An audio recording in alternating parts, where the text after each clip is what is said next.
So this is our class for 7/25, 2000. I was going to say 2014, 2024. I obviously don't have my glasses on. We've got a little bit of a small class today, which is fine because we have the recording in play. Luke and I were in Kansas City recently and did a keynote presentation for the organization that um, targets massage therapy education. And what I thought I would do is briefly um, go through that PowerPoint with all of you, get it recorded so that you all have a idea of current situation and then some future trends that are coming up as you prepare for your own career. Additionally, it'll reinforce some of the information we had previously covered. So, and then we'll get into our content, which is primary 4. And what I had said off camera was that you should start to see some repetition process beginning to happen. And one of the ways we target our curriculum presentation is something called scaffolding and spiraling, which means information repeats over and over and over. So, and it's that repetition that embeds content in your little brains. So there is some memorization. There are some things that you just have to memorize. The medical terminology we're going to discuss today, and we did last month a little bit. It really is helpful when you're trying to understand what a word means or formulating a question that you can research on an online platform. And so there are terms that are important to be able, like a language, to be able to speak so that you can these days efficiently use a search program like Google or whatever. I have been playing with some of the chats, the AI chats, and I have been, as far as mining content and pulling it together, and I think it does a good job. So, that's another avenue that you can use when you're even working with the test questions at, your chapter test questions. Take those concepts and maybe just as an experiment, put them into one of the AI programs and see if it can answer the question. It's another kind of fun little study strategy.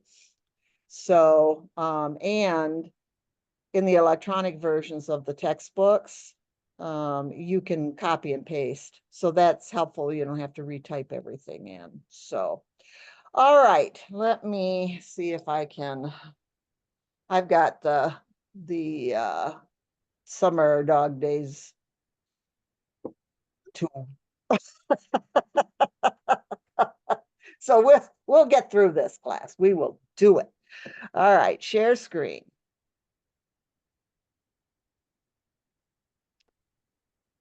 All right, let me get back up to the top here.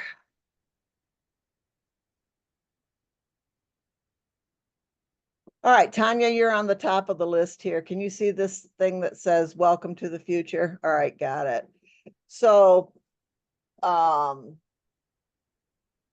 and I did this presentation in front of about 100 educators. That's not an excellent representation based on the number of teachers and educators and continuing education out there, but it was a very good group.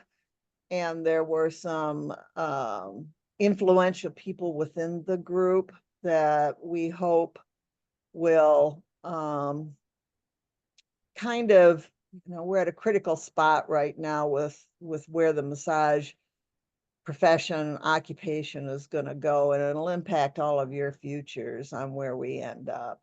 And I'm, even though sometimes it sounds like I am frustrated, I'm actually quite confident in how massage therapy will evolve and the options you'll have for your own professional practice, which we'll cover a little bit today too. So Luke was the future and I was the past. So some of these are just fun slides that I'll slip through kind of fast. So here's one. I do want to point out that that's me at 2. And I was a child of the 60s. You know, I do not remember the 80s. I don't know what happened, but I started practicing massage in 1970, between 1978 and 1979. So, you know, trying to go between what was, what is, and what will be, you know, it's a constant adaptive demand, just like we have on our bodies when we start a new activity or we're recovering from a solar flare or whatever. So this was some fun pictures. That's Luke as a baby. And over here is Luke as a kid. And I was young once. This is Luke when he graduated from the program. So he truly has been around his whole life, which is kind of fun. When you speak as an authority, you should come from a place of been there. And so this is just a little bit of the capturing the 40 years of, you know, how I have been involved and watched the profession grow. This little thing here, endorsed curriculum, is a process of making sure that there is a little bit of oversight to how we do this through one of the professional organizations called the Commission on Massage Training and Accreditation. Another time I'll explain the difference between endorsement and accreditation. Accreditation has really fallen apart in terms of creating a level of excellence for the schools like it was way back in the day. And it's part of the whole financial aid conundrum, which I don't get involved in that. It has too many problems with it as far as I'm concerned, and the ability to provide an education that stays up to date and has some flexibility to it. And every one of our students at some point requires a level of flexibility. So, and we're obviously in an area in the middle of sometimes nowhere. And, you know, that also keeps the perspective on the types of clients. This visual, I think, is extremely important. It helps discern where entry level is and your commitment to professional development. And I think I've used this picture before. They're both chairs. These are both chairs. And when you complete your entry level program, you will be able to create a chair with massage. It'll be functional. It will be useful. And over time, you will be able to refine it and make it beautiful. And one of the points that we have issues with at entry level across the globe, not just here in the United States, is understanding and allowing this process of professional development. Putting unrealistic expectations on entry-level education. Instead of focusing on the foundation, interspacing too many things that are either a niche or based on some sort of multi-named fancy continuing education thing or whatever, and it never allows the student to own the foundation. And without a foundation, it doesn't matter how pretty it is. Even though this picture over here is beautiful, it's still a chair. And it takes time to get to that. And I think sometimes there's too much pressure put at entry-level education and not enough support for that next 2, 3 years after graduation to let people learn from doing. That's the question I asked. Are we all in the same boat? I have no clue. These are just some fun pictures of community over the years. Some of my favorite people over here. Some of my influencers, some of the people that have had an influence on me. This is Dr. Leon Chadow, and he was taught at the school. I wrote with him. He was a European trained osteopath, naturopath, acupuncturist. He traveled all over the United States and Europe teaching, wrote just hundreds of books, some of which I wrote with him. I had the opportunity to spend over 20 years learning from him. And one of the things I admired from him is that he was an integrator. He didn't try to carve out a uniqueness. He always wanted to bring it down into overlapping concepts. He didn't brand name anything. He didn't try to set himself up as a guru of any type. He didn't ever pretend to have all the answers. And he had a huge influence on me.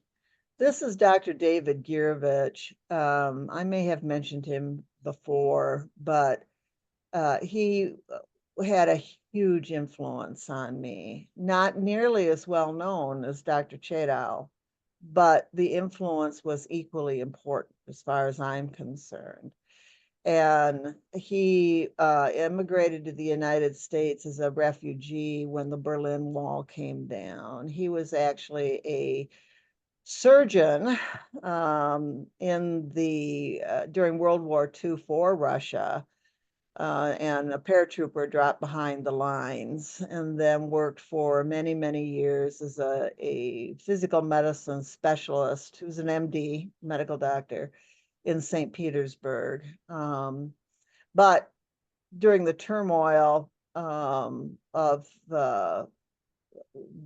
the Cold War and other issues, Russian Jewish Relocation Services was able to get him, his wife, who was an obstetrician, and his son out. And he couldn't bring his medical credentials with him. And so we were contacted, and this was back in the 80s. And he taught at the school and taught me, and just, had a quiet presence that I will always be thankful for.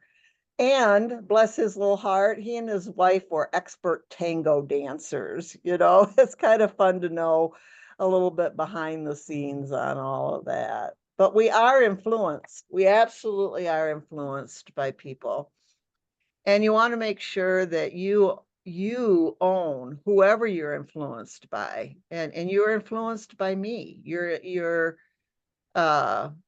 influenced by Luke. You're in front of us as part of your entry-level exposure. You're influenced by each other.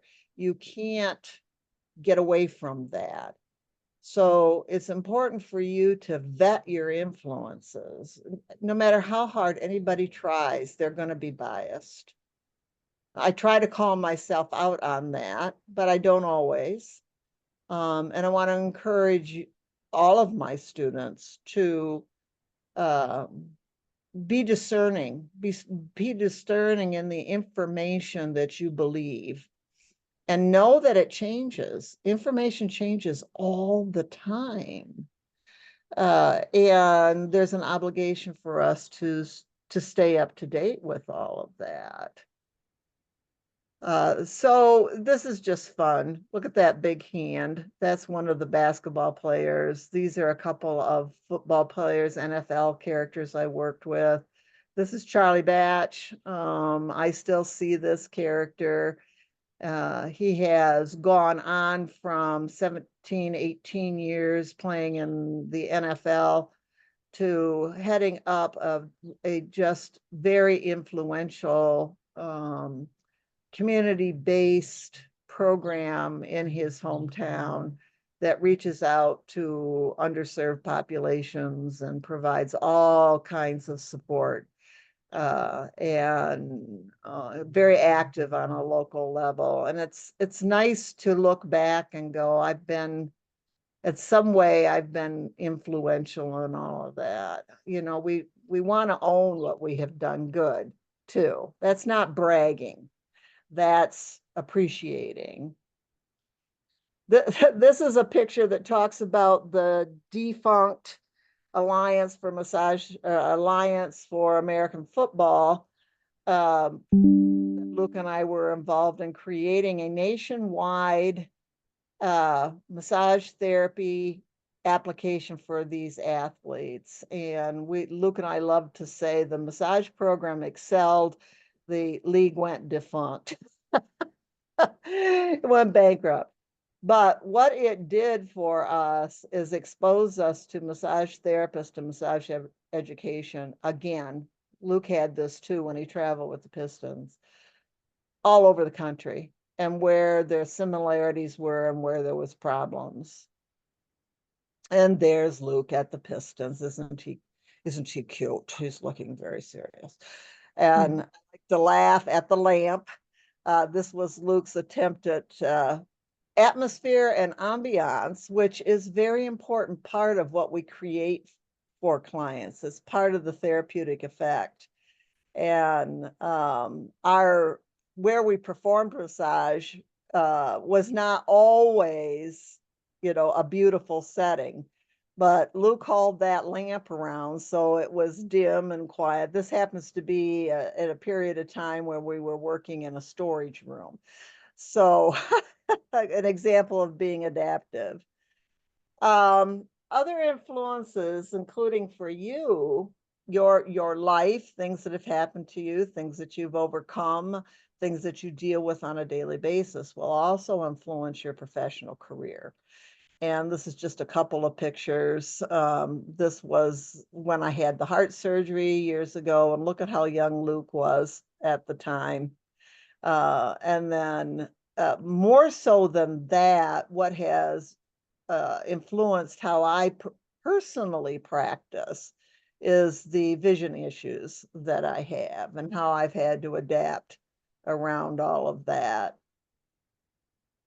And again, just, there's Luke having to be a model, and there's when he graduated from Siena Heights, and there's his first edition of the textbooks. And I think I've posted this picture for you before because I love that picture of Luke.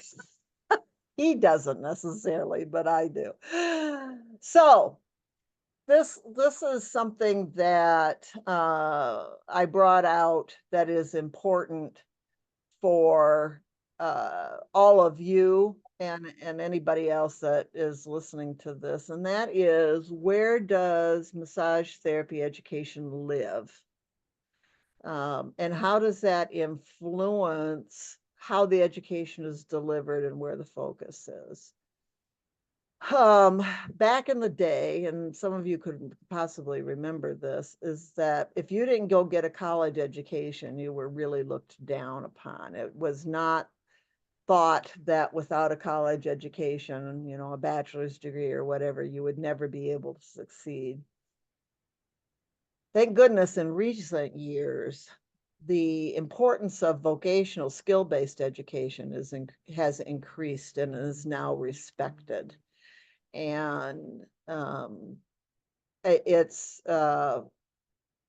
even more where there's economic stability within the vocational sector.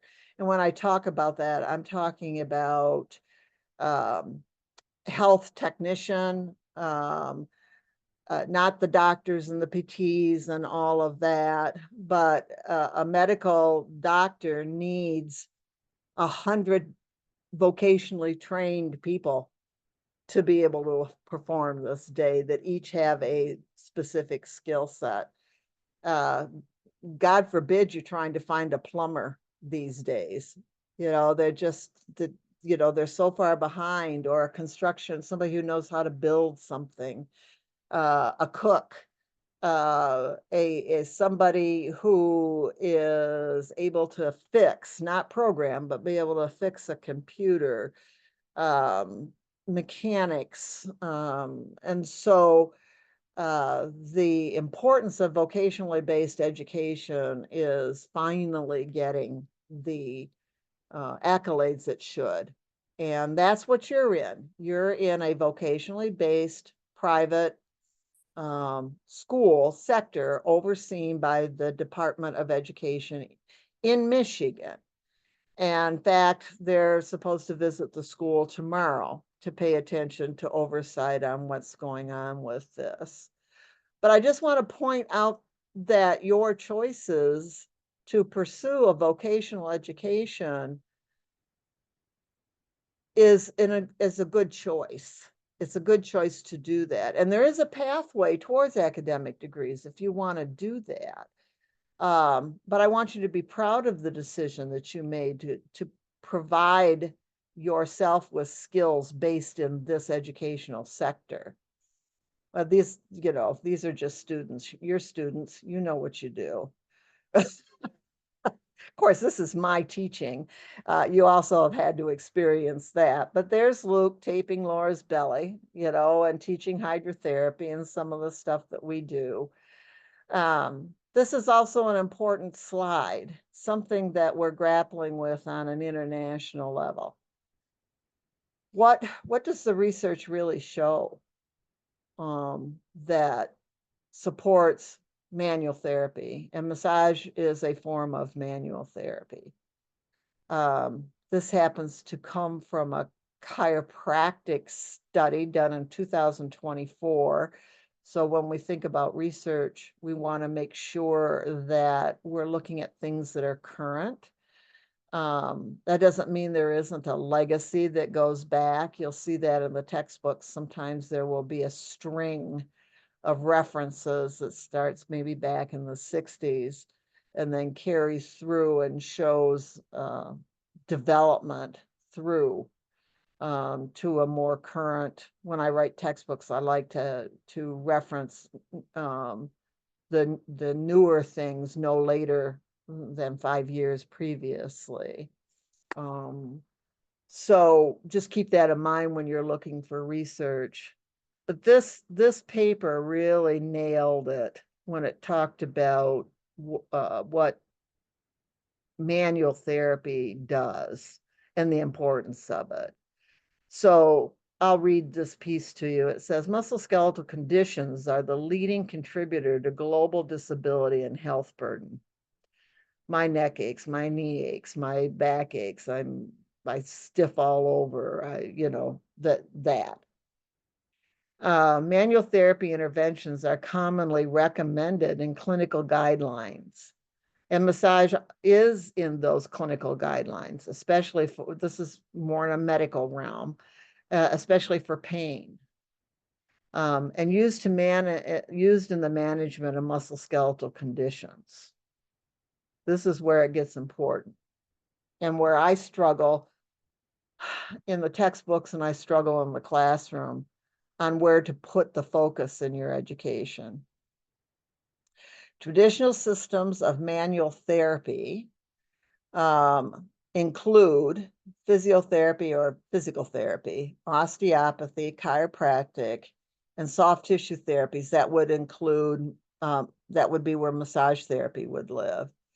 have been built on principles such as clinician-centered assessment. That means you go into somebody and they tell you what's wrong by doing all of these mechanistic type tests, which we're teaching you. We will teach you some of those because they're good for determining if there needs to be a referral or something.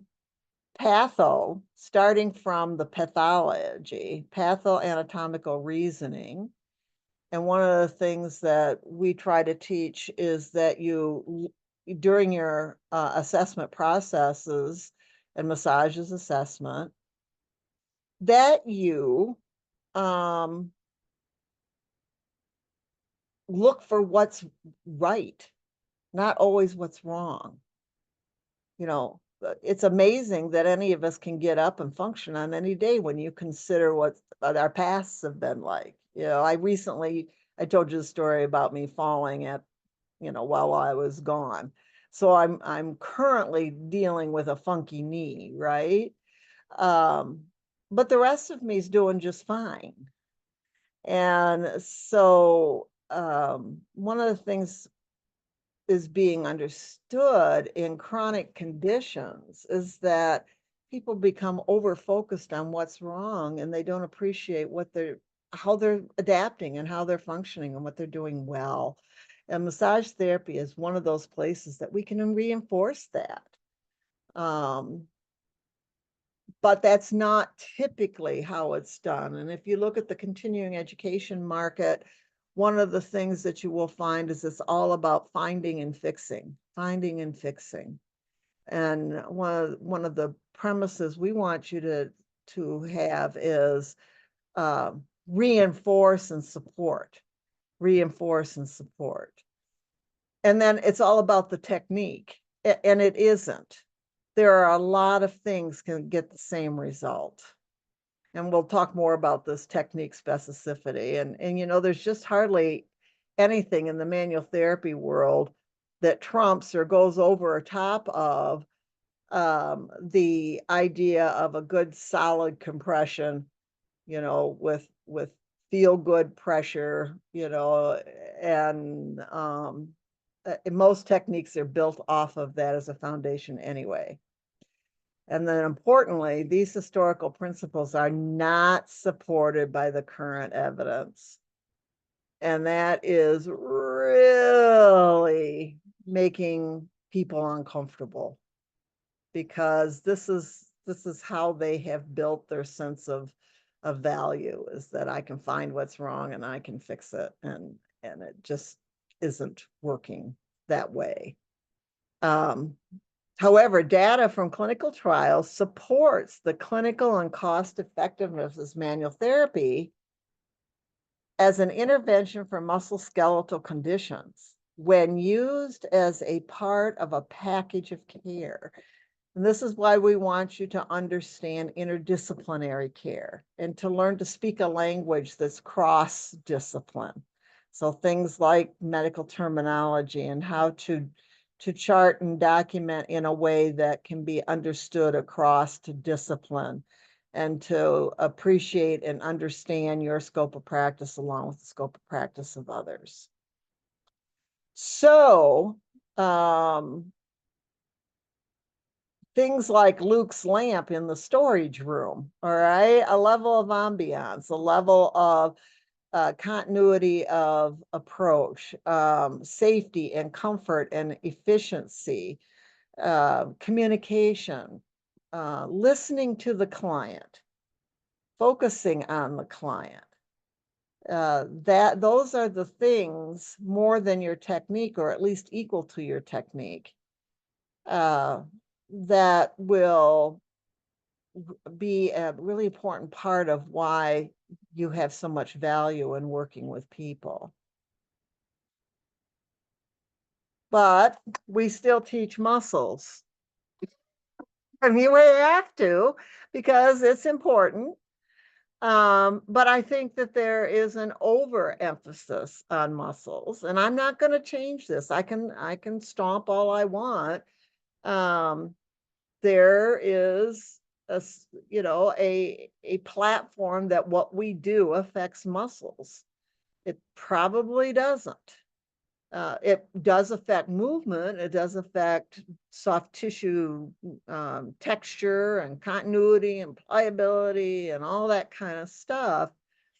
But sometimes in the global scheme of things, in a vocational education that is less than a year, we have to choose what we're going to focus on. And I think we clutter the the broad educational process for massage. We clutter our education with some detail that maybe isn't where the focus should primarily be. Now, bless your hearts, use that legacy, that information lag, is going to show up still in the licensing exam that you're going to take. And so you're going to have to recall the individual names of muscles and where their attachments are and all that kind of stuff. So, and it's not going to hurt you to do that. But when I was talking about it, this figure over here, I pointed out death by muscles. So sometimes you just have to learn stuff because it's on the test. It just is. You can complain about it all you want and won't make a difference. Unless you want to move into a leadership position in the future and be committed to the long-term time it takes to make these changes. And then you graduate. Aren't graduates cute? And we had to, this picture was how the pandemic finally brought massage therapy education into the current age and why we're able to teach you effectively on Zoom right now. Not everything, but there was tremendous resistance against technology in massage therapy education. And now most of the programs include some sort of a platform. And the use of electronic materials like the ebooks for your textbooks. So sometimes a bad thing can actually end up with some really good outcomes, and this was one of them. There's still resistance. There's teachers that have been around a long time that don't understand the technology, and so they resist it. Not because it's bad, but because they don't know how. And you've got two choices with inevitable change that you're going to have to adapt to. You can find somebody that can do it for you, or you can learn to do it yourself, or you can combine it. But you can't ignore it. So one of the big things is what is entry-level education? What do you need to know? And this is a question we're going to come back to. So ponder. How advanced can you get as a massage therapist and still stay within scope of practice? And what do you think is reasonable for you to be able to do upon graduation? Just kind of put that in the back of your head. In the massage therapy community, these are some of our major issues. I think I spelled role. That should be ROLE. Oh, well. Massage therapy community has a lack of unified vision. We cannot agree on entry-level curriculum standards. The professional organizations will not endorse a cohesive career path. We misspell role, and we don't know what the role of continuing education is. We don't understand what specialization is. We do not have a unifying terminology. We do not do our own research. We have to rely on other manual therapy professions to do our research. We do not present the autonomy of how you can practice massage upon graduation, and all of the choices you have with self-employment and an employee or a combination. And the teaching of body mechanics and ergonomics is just terrible. you have to be able to be efficient and effective. And there's so much stuff that people are taught in entry-level education that does not support practice longevity. Fortunately, that's not your case, but you got to be careful. I have to monitor my body mechanics constantly because you fall into bad habits if you don't do that. And then we also still have the problem ongoing with illicit sex businesses and trafficking. We still have that as an issue. You can't deny it. And I am the tortoise. I've been around forever, and these issues have been around forever.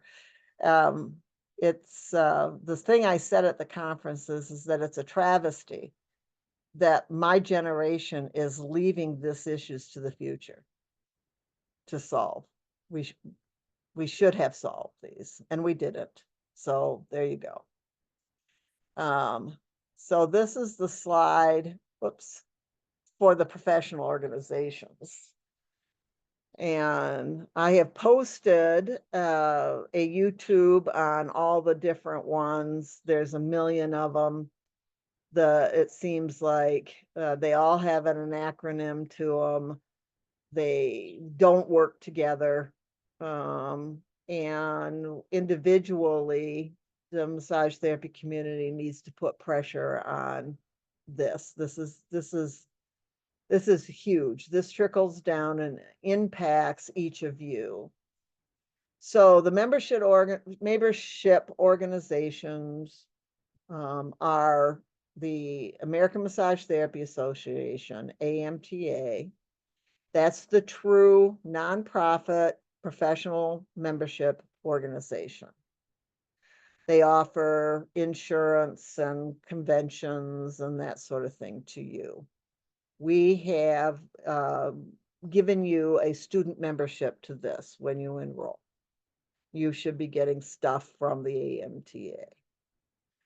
Another one that provides equally good resources, but is a for-profit organization, is the Association of Massage and Bodywork Professionals, ABMP.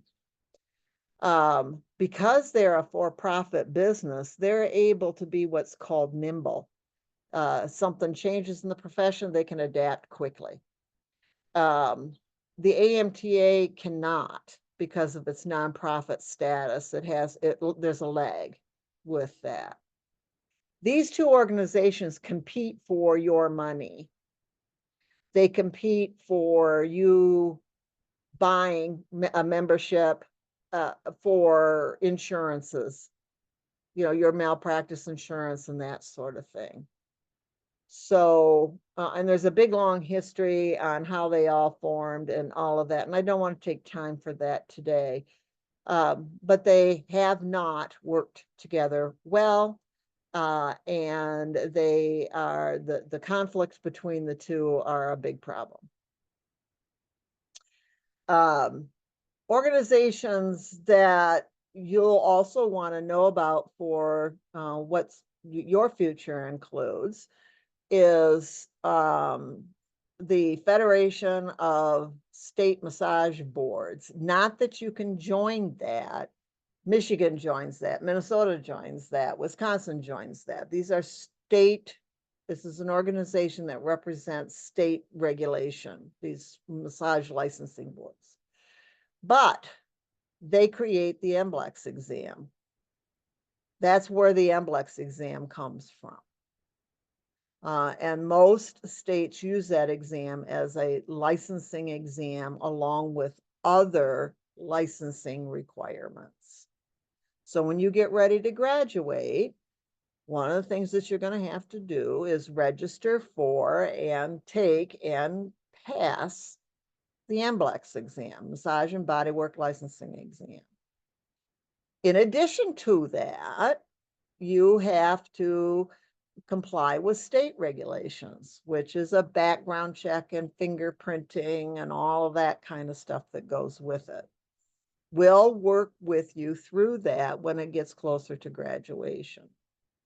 Another organization that you will be interested in post-graduation is the National Certification Board for Therapeutic Massage and Bodywork.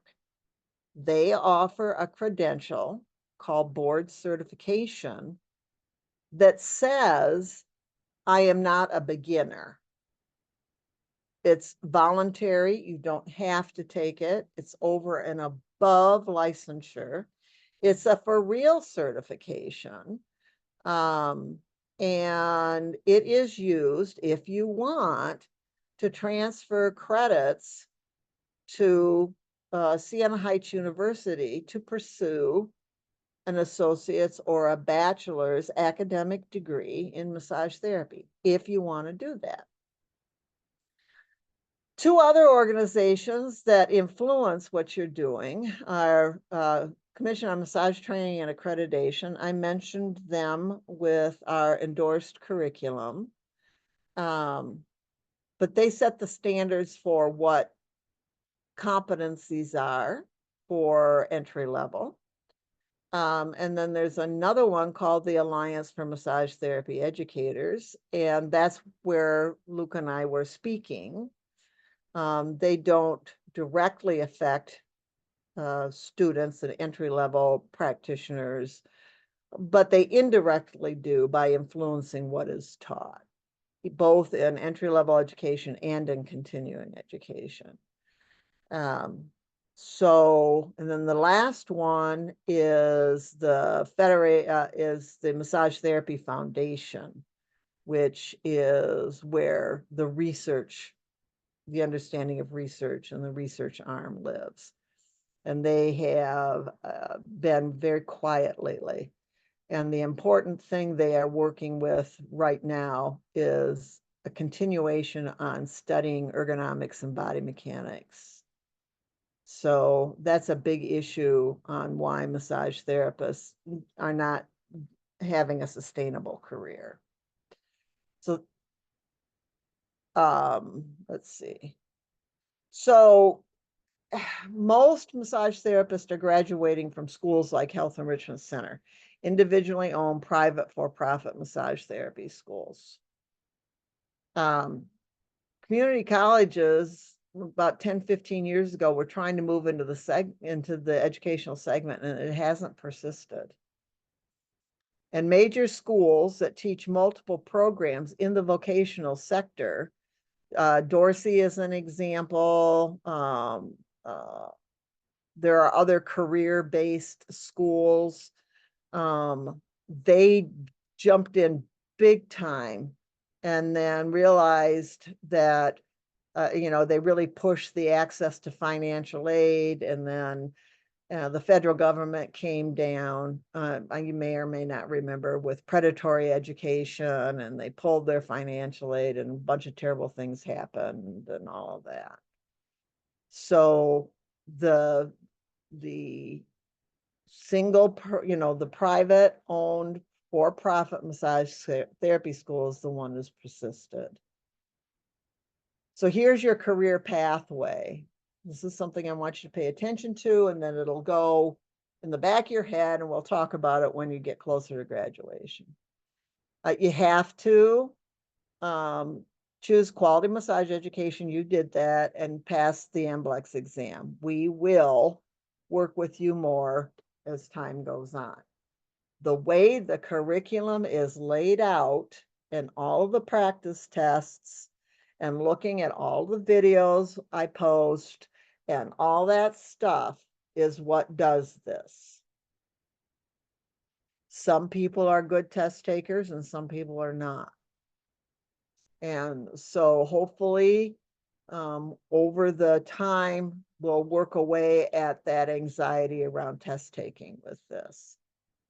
That's mandatory. Everything else below this is optional. You can do it or not. You can begin massage practice as an employee or self-employed. I don't recommend self-employed initially. You have to have another whole set of skills related to business. But if you have been a business owner and you understand things like overhead and the time it takes to maintain the facility and all that kind of stuff, then you're halfway there to being successful as self-employed, opening your own business. If you're not, and you're not good at that, and that you're not going to be attentive to all of the peripheral stuff that goes on behind the scenes to maintain a business. These days, there are many opportunities and really good opportunities as a career as an employee. So this is a good thing. Sometimes people start as an employee and then they pick up a few clients on their own and are sort of self-employed, and then they may even go out into their own business. And then they may even then start to hire employees. So we talked about that a little bit last month. You can become board certified. I mentioned that. And you can develop a specialization. You can learn more about working with people who are aging, the aging population. And there's a lot of us. And so that specialization would require not more information about massage, but more information about the aging process. What challenges are there for those that are older? Is there going to be a financial concern for disposable income so that they can pay out of pocket? That's where the specialization comes from. So in my opinion, specialization chooses you. You find during the first 3, 4, 5 years of practice that there are clients that you connect with, and the client connects with you. And over time, you will find that they have a shared set of criteria. So over time, I found myself with a bunch of athletes. That was never my intention. And it wasn't what I worked with in the first 10 years of my career either. But over time, the way I think, the continuing education I had, the influences of Dr. Chadow and Dr. Girovich and others set me up so I could understand how to work with people that use their body like that. So specialization, I think, will find you. If you want a college degree there, you can do it. I've explained how you can do that. And if one of you, two of you, may actually want to move on and become a researcher. And if you want to do that, that's usually a doctorate degree. And I suggest that you move from your bachelor's in applied science and massage therapy to a master's degree in communication or education or something along those lines, psychology. And then if you want the doctorate, go for public health. That's where the bigger picture of massage therapy is living. And two of our major researchers in the massage therapy community, that's where their doctorate is in public health. So there's Luke. You can talk to him. He did this. So did Logan. All right. Sarah has her bachelor's degree in exercise science from Saginaw Valley or Central. I don't remember which, but you don't have to do this, but it's nice to know that you can. Right now, there are all kinds of external influences that are influencing massage therapy scope of practice, what the licensing laws look like, what the body of knowledge looks like, and they are moving to define what massage is, where it's going to have benefits, and how it's going to be incorporated more than we are doing from the inside. So that's not necessarily a bad thing. If we haven't been able to figure it out in 40 plus years, what's happening from the outside, in my opinion, is not necessarily a bad thing. So I'll show you some examples. One is a job description that was done by the Veterans Administration. It took them 22 plus years to actually create a job description for massage therapy. It's not perfect, but it's really good. And in it, it outlines a definition and an entry-level point all the way through a series of steps and progression. So you start out at what they call Government Service 5, and here's what they determined an entry-level therapist would be able to do. They perform basic massage therapy services under close supervision. That makes sense to me. The technician, they call it a technician. That's just their terminology. The technician functions independently in applying basic massage services and include a variety of terms here. Effleurage is gliding. Stroking is gliding. Petrissage is kneading. This is an example of the weird terminology overlap that we have. You're going to have to know this. Effleurage, petrissage, Pullman are specific to the Swedish massage system, not massage in general, but these terms overlap. These are things that you're all being taught. They're responsible for changing linens, refilling oils, cleaning, and providing a clean, calm environment. Health technician promotes and educates patients. This is a healthcare thing. This is in the VA hospital system. In the health and wellness benefits of massage, and develops therapeutic relationships with the person, family, significant others by demonstrating sensitivity and respect for the person's personal beliefs. Well done. And deviations from regular procedures, unanticipated problems, and unfamiliar situations are referred to a supervisor for decisions and assistance. Isn't that cool? That you don't have to necessarily be out there on your own. Just yesterday, we had a person come in with a broken arm and a broken scapula, and the staff had me to go to. That's nice to have that instead of being out on your own, trying to figure it out on your own, like I've had to do for many, many, many years. But each of those situations taught me as well. Figuring things out on your own is how you learn.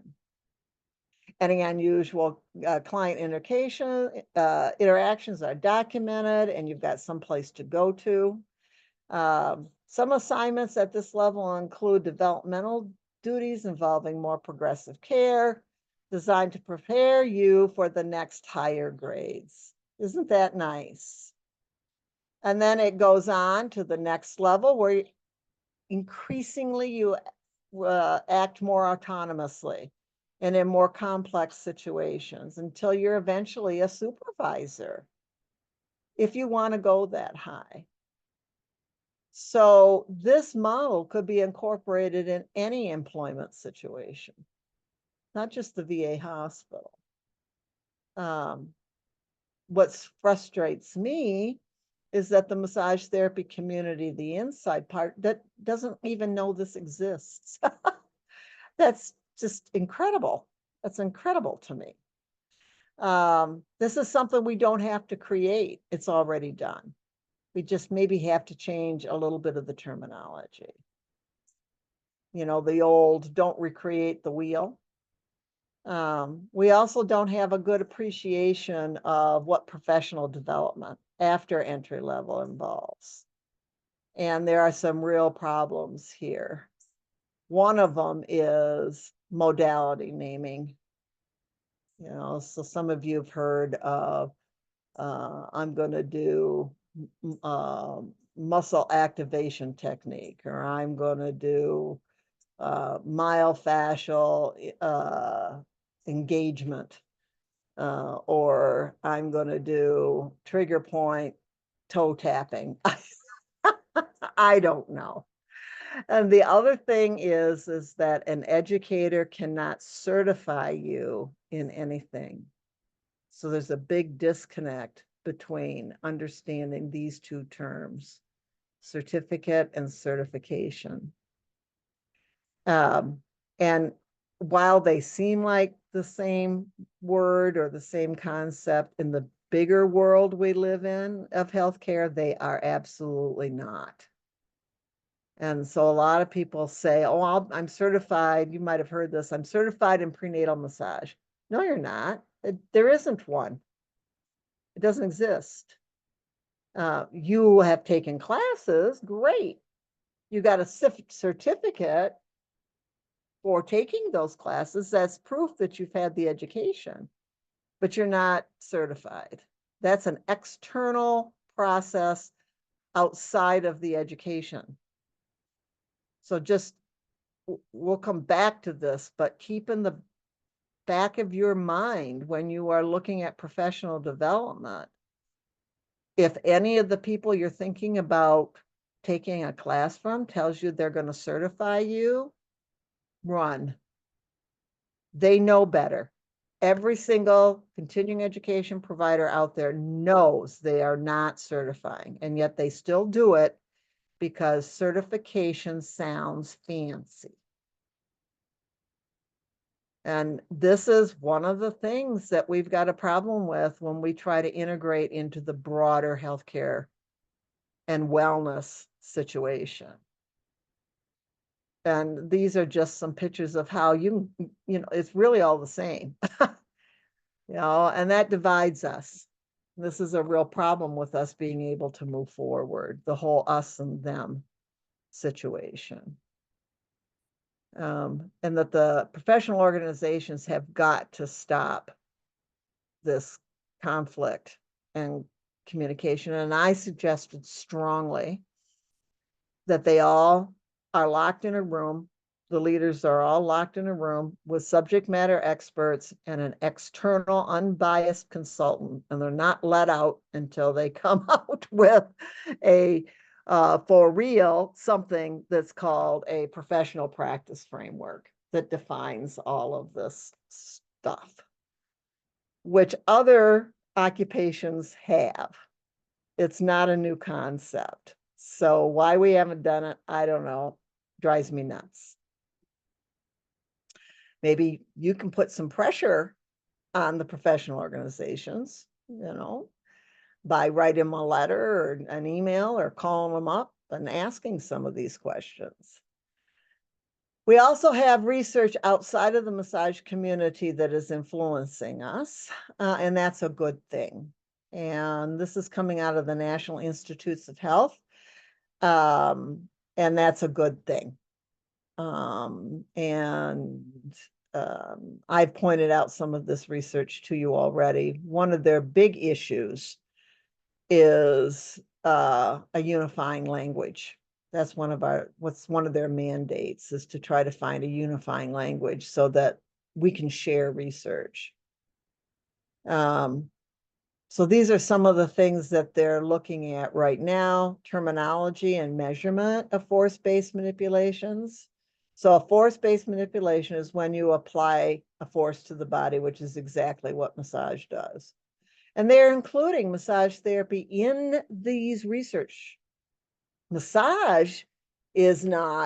Massage Therapy Foundation is not actively engaging. But these individuals are reaching out to massage therapy to try to be inclusive. They're trying to identify underlying neuromechanisms. They're trying to look at the bigger picture on how a generalized process like massage creates a physiological response that supports health. And they're trying to come up with technology that can actually measure this stuff. Good stuff. External influences. I'm involved in this a little bit through an organization called the International Consortium on Manual Therapies. And I sort of got in the face of the participants and the leaders and said, why are you not involved with this? I said, I've talked about it. I've put it out there. There's been webinars. You know about it. Some of you attended those things and you didn't do anything. But I did, and I'm proud of it. And you're lucky it was me speaking for the massage therapy community. I don't know if that's when I fell or not. So this is the study I was involved in. There's my little name. I'm very happy about that. But when I speak like that, and I speak firmly, I'm coming from a place of knowledge, just not just opinion. I mean, I have my opinions, but when I'm really forceful, it's coming from a base that I can back up. And we're not going to be able to work together unless we are willing to work with multidisciplinary collaboration.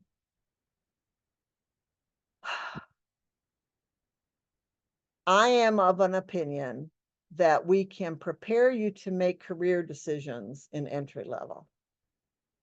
But to prepare you from scratch on how to go out and start and manage your own business is over and above what we can do at entry level. We can show you what you need to learn, and the business chapter that we went through does that.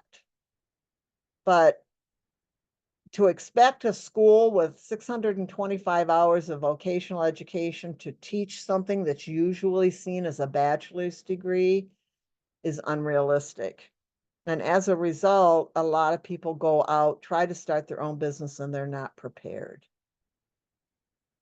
And it breaks my heart when somebody has potential to be an excellent massage therapist, but they fail because they're not necessarily prepared for all of the business stuff.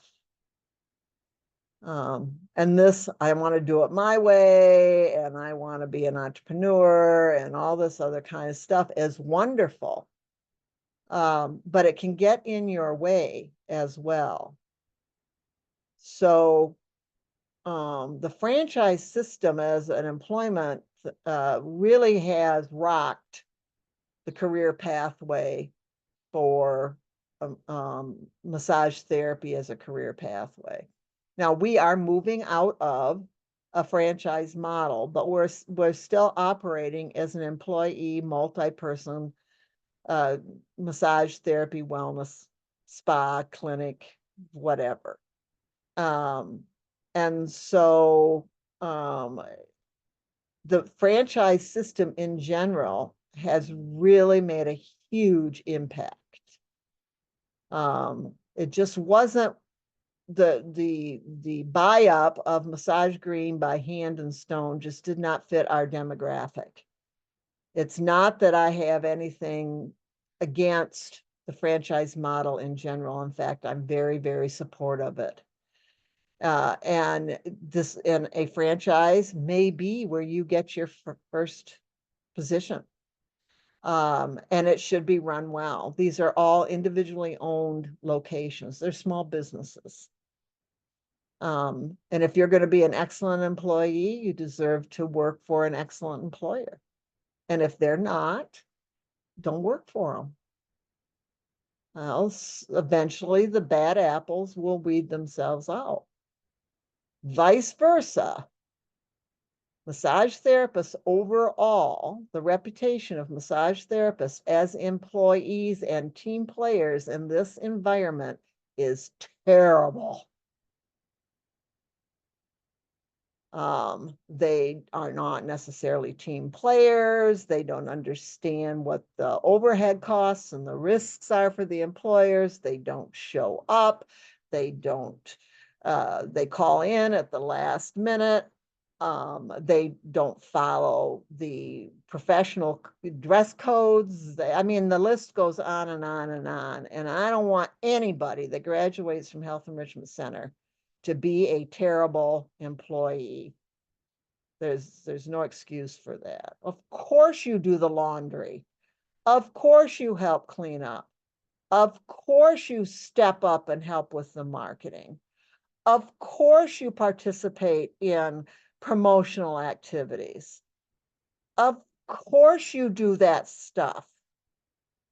So there. And it's if you're going to be part of a team, then you have to be part of the bigger picture, and you don't bitch for the sake of bitching. If there is something that needs to change, provide suggestions. You may not have enough information to know why something may or may not work, but at least it stimulates the conversation. Don't gossip. Don't bring your trauma into the classroom. God, we've all worked with people that every time you turn around, they're spewing their trauma everywhere. We all have had things, all of us, and we can be kind, and we can be compassionate, and we can be supportive, and we can know that sometimes people have bad days. But there are people that like to manipulate you and draw you in to their world. You've probably all worked with somebody like that. And then their problems become yours, and you don't want to do that. So you just don't listen to them, and you get up and leave. And if you have an issue with management, talk to the management, not fellow employees.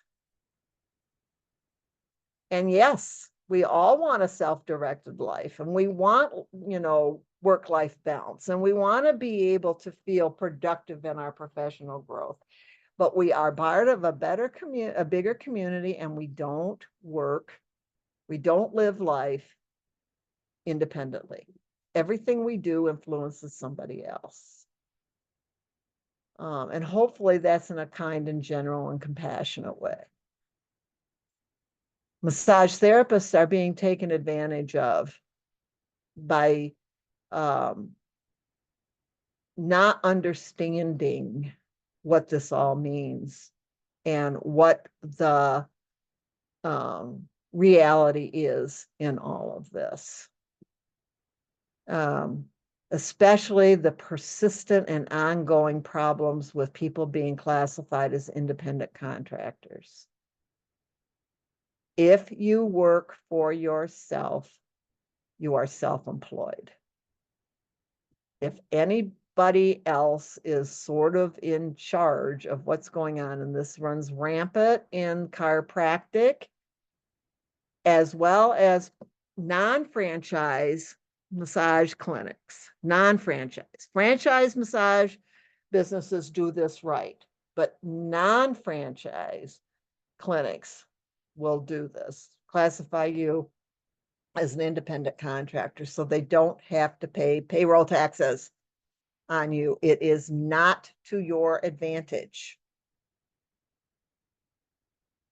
So if somebody says, when you go out and look for a position, if somebody says, I'm going to classify you as an independent contractor, they are almost always, if not always, operating illegally, and you should be an employee.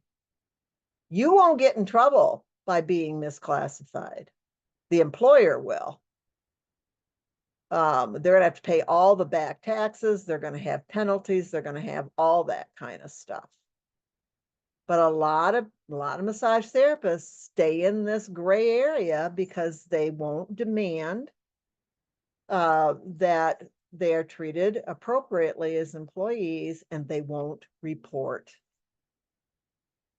They won't go to the federal government and ask for an evaluation on whether or not they're truly classified, because we don't want conflict, and it's easier to just ignore it. And I don't blame you for that.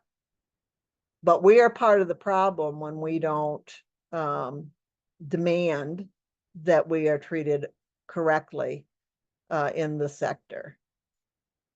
And then the other thing they say is that you make more money being self-employed, and you don't. You have two jobs when you're self-employed. You're the massage therapist and you're the business owner. And every business owner should make a profit. So if you're doing two jobs, you should have the income of two jobs. But that doesn't mean you're making more as a massage therapist. The second part of that bump in income, if you have it, is because you're making profit because you're a business owner. So if you're working full-time as a massage therapist, which is 20 to 25 hours in a 30 to 35-hour work week, and you're also a business owner, you're working a 60-hour work week, 50 at minimum. And when you're an employee, you don't do that. You've got that other time that you would be focusing on your business is time that you can focus on other things, including another part-time job if you want to. So that's what this is about, and I'm not going to spend time with it because we have it in the textbooks. I will say that one of the frustrating things massage therapists in general do is think that they work extraordinarily hard physically. And this is a physical occupation, but it's not any more physical than somebody who is waiting tables or working on a road crew or doing construction or taking care of kids. It's got, I'm just not going to go there with, I should be paid more because it's a hard job. And you can't work part-time and expect full-time wages, which that's kind of out there. The AMTA most recent report says that full-time employees are making, this is without tips, are making about $40,000 a year. Self-employed are down. So a part-time employee is making less than a full-time employee. Duh. That's kind of a duh, right? And we make more than a lot of other vocationally trained people in the health profession. So, and we talked about the living wage calculator. This is the study that's being done about ergonomics. They should be in phase 2. Let's hope that they are. And then finally on this, because there's still this connection with illicit sex businesses and trafficking, which is organized crime, massage therapists are in danger. Where we are subject to people making inappropriate responses or thinking that we're going to do something sexual or whatever. And the leadership organizations are not doing a very good job at protecting the massage therapists. Shame on them. There's been a lot of focus on massage therapists being the perpetrator, where they inappropriately touch a client or sexually molest a client or something, but that's actually relatively rare. Compared to the amount of times massage therapists are solicited by people for sexual services. And if you're in a employee situation in the future when you graduate, the employer should protect you from that. That's one of the advantages of being in an employee situation. Doesn't mean it won't happen, but you've got somebody that's got your back. When you are self-employed, you're your own employer, so it's up to you.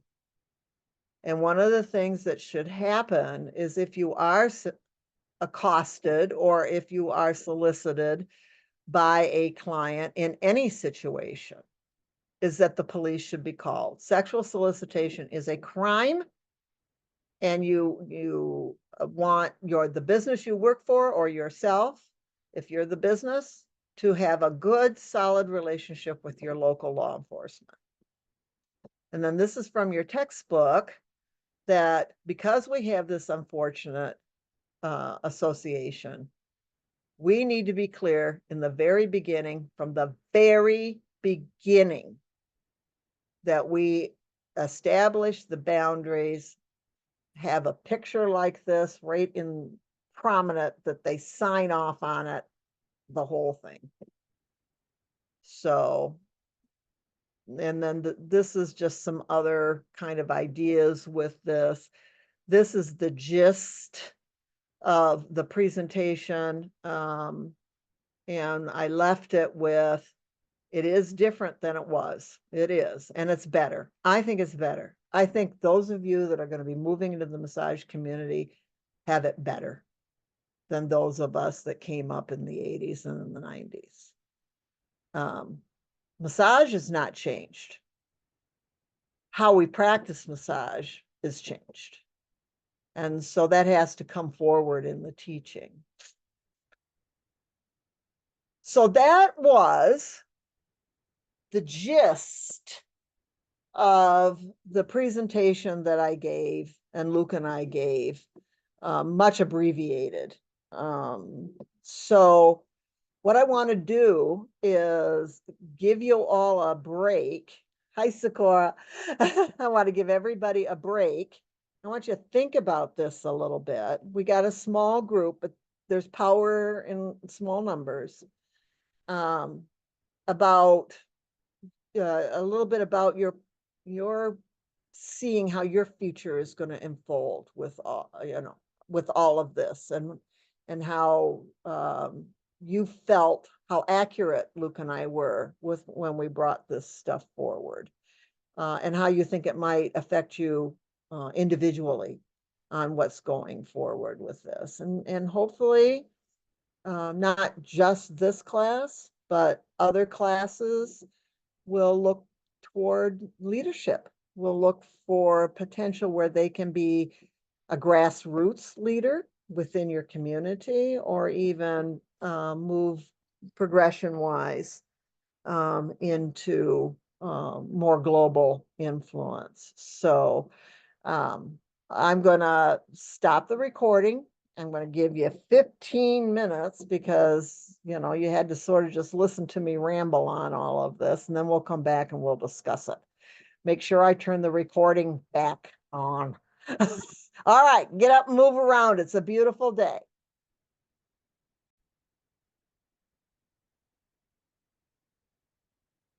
So, I created a gap there. Specifically, I'm going to ask Luke to edit that out and put that piece up on the YouTube channel, so that others can discuss it.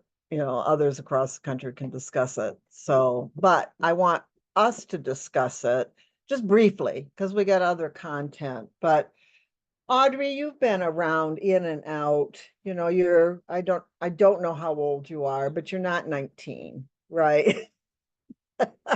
33 young.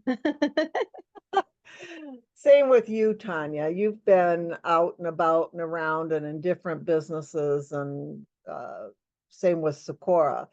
And we've got, experiences and that sort of thing that we can take a look at when we think about stuff like this. Now, Ella, I think you're young. How old are you, Ella? I'm 19. Yeah, I thought so. Bless your heart. One of the things I did at the convention that we spoke at is I had people with 25 years of experience or more raise their hand, and that was the majority, which says that the attendees were old. And then people that had 10 years of experience. And then I asked for 0 to 5 years of experience. And there were 2. And this was about 100 people in attendance, maybe a little more. And I stood there and I said, that makes me so sad.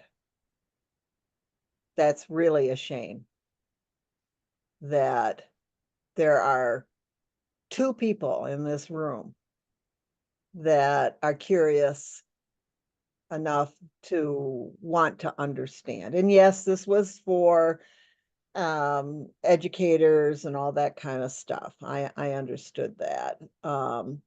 But in general, Sorry. your voice, Ella, you're the next generation. Whoop, we lost. There she is. The future is yours on all of this. And one of the things I want to make sure of is that your future is bright. With Socorro, we've got Genesis and we got Byron. I want their future to be bright. I want them to succeed. Not just, I mean, massage therapy is an extraordinary career change occupation where you've done this, been there, worked there, done something else, and then you decide you want to do this. It's also an excellent retirement based occupation where, you know, if you use your body right, you can be in your 60s and, you know, move in and become a massage therapist, and you can work part-time. Most massage therapists in the United States are women over 40. And that's not a bad thing. There's a level of maturity and past experience and all of that that we bring to this occupation. But Ella is our future, you know, and how are we going to, how are the past, you know, the older generation and the intermediate generation, the ones that are in positions to make decisions now, kind of a future are they going to set up for our Ellas? How are they going to do that? And those of us who have been around, done that, been involved, how are we going to advocate for our own success? And where are we going to demand, and how are we going to do that? That's the problem. We can't get these organizations to listen. So there's a group of people that are trying to work from the ground up and put pressure on with some petitions and some things like that. So what did you think, Tanya, Audrey, Ella, Socorro, what did you think when you were looking at those slides and listening to me go through this? What stood I out? I think I was surprised with as many things that still need to be unified. That after all these years, they're not unified because it doesn't seem like it would take that much, especially terminology, Yeah. to be unified across the board, especially with us being in the health setting. Yeah. How about you, Audrey?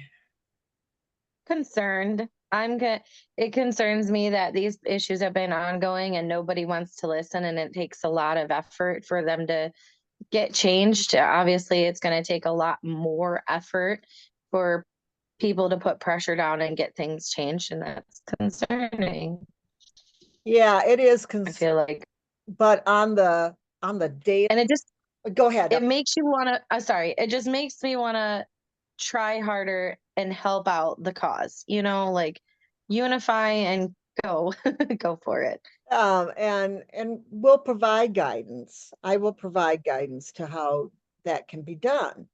There are some initiatives that can be done grassroots, you know, that we can get involved in. And the timing isn't exactly right for that. But one of the first things that was discussed in chapter 1 in your fundamentals textbook is leadership and where you're going to go with that. And so, and I want to, and I said that when I was presenting at the conference, with all of the stuff that we struggle with, it has never been a better environment to become a massage therapist. We might be shooting ourselves in the foot, but the world around us, those external influences I mentioned, is just really making massage therapy understood as a multi-leveled system that people can use to maintain their wellness, to support them, to work with conditions like anxiety and depression and pain and all. It's there are places where you can go and work and be paid a fair wage and get yourself get your feet under you, appreciate what's going on, let yourself develop that way. That wasn't like that years ago. So the research is solid on the value of massage. You don't have to fight that battle. So while we're still struggle, there is so much that's right about what's going on with that. How about you, Ella, as the baby of the group? Well, as you talk about more of this stuff, it gets me kind of like, I don't know, riled up or just like thinking about it more where I want to help out with like the leadership areas of massage. I don't know. It's just like I really like thinking towards the future and it's really just I don't know. I'm really interested in it and I really want to be the future. Yeah. Yes. And those that express that as you get closer to graduation, because you got to get through this first, right? So you need to do your homework and all that kind of stuff. I have direction. I can say to anybody individually, okay, let's do this. Come be part of that. And stuff where it's not going to require you to travel all over or anything like that. There are places that you can go. Now, Socorro, I don't know how much you were actually able to totally absorb of all of that. So there was sort of a speech, but as somebody coming into the country and have, language issues and overcoming that, is there any feedback that you can provide us? And I know that the language is still a little bit of an issue, but I would like to hear what you thought about that. Just thinking.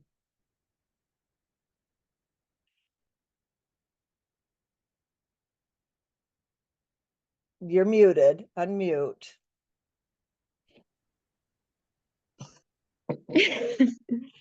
Yeah. Ay, no sé qué decir. Do you want to write it in the chat? Are you able to write easier than you are to speak it? Yeah. Yeah. So just, a little bit, or let's do this, where you can just, you do a yes or a no. In your country of origin, are there massage therapists that work in Nicaragua? Yes. Yeah. Is their training licensed or government regulated? Or is it more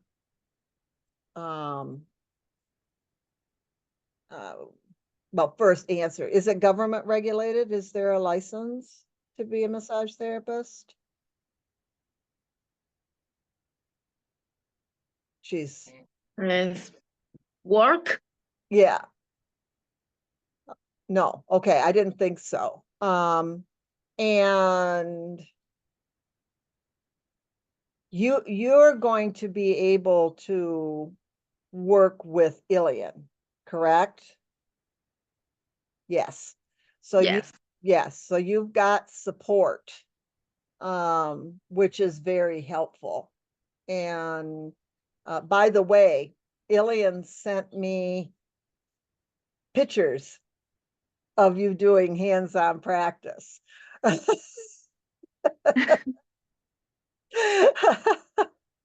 So when somebody is learning a second language, the understanding of what's being said happens first, and then the being able to articulate it happens second. And I always admire anybody who undertakes that.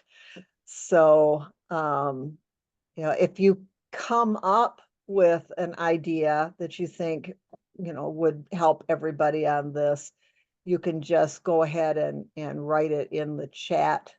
And where you find the chat, any of you can do that, is along the bottom of your screen. There'll be 3 little dots that says more. The chat box will come up on that. I'll send you all a chat. Okay.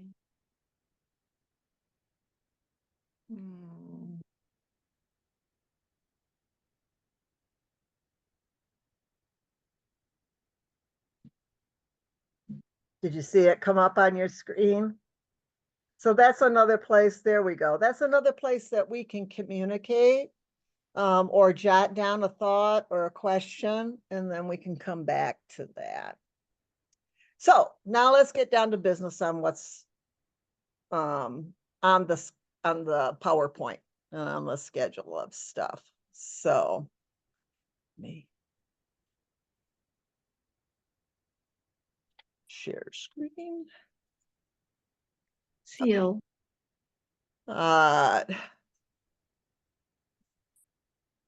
Socorro, you're on top. Do you see primary 4? Do you see that screen? Good. Okay. Audrey, you see that screen? It says primary 4. All right, good. Okay. Oops. Yep. So some of this is going to be review. In fact, a lot of this today is going to be a continuation on the language and the terminology and the record keeping that we talked about in primary 3. Also, it's going to reinforce a little bit some of the issues that I brought up before too on this little speech I did this morning for you. So the big thing is terminology and how we communicate. That's the big issue for our focus. And the words we use and what we mean and how do we understand each other. This isn't just an issue related to massage therapy or cross-discipline discussion, like if you're going to work for a chiropractor or a physical therapist, or even somebody that has trained in a different system of massage, like shiatsu or it's the only one I can think of right now. But how we communicate with other healthcare providers, how we communicate with the general public, how we communicate with our clients. We've got to learn to speak multiple languages. I'm not going to use medical terminology necessarily when I'm talking to a client. I would use more common language. But if I was writing a note about that interaction, I would use the more formal language, especially if I was thinking that they were going to try to submit that to an insurance provider or take it to another healthcare provider like their doctor or physical therapist. So this language issue is a big deal. And part of the problem we have with is the confusion around multiple terms for the same thing and abbreviations that are not uniform. And so we have to be careful when we are writing things down, that we write it out, even if there is kind of a standard abbreviation for it, like left or right. But those terms, those abbreviations, L, R, they can mean multiple things. And so it's better. It's better as we move away from paper documentation to electronic documentation. And the actual fill-in forms that are used for electronic documentation, but it's still a concern. So we've gone through this before, and I want to make sure I've got the recording on. Yep. So massage and medical terminology, where it really shows up a lot is how we document and share information with each other. And we do have a language issue in the massage therapy world. I talked about it, but these are the initiatives that we have had already to try to solve this problem. There's something called the Massage Therapy Body and Knowledge. And there is the entry-level analysis project terminology. Both of these and the language used in the ELAP documents are incorporated into your textbooks. If anybody wants to look at these documents individually, let me know and I'll get you a link out to them. But they're, for right now at entry level, you can be confident that this stuff has been acknowledged and incorporated in the textbooks that you're using now. That is not necessarily the case in all education. And that's where we get some challenges, is too many names for the same thing. So the other thing we have to be aware of is respectful speech.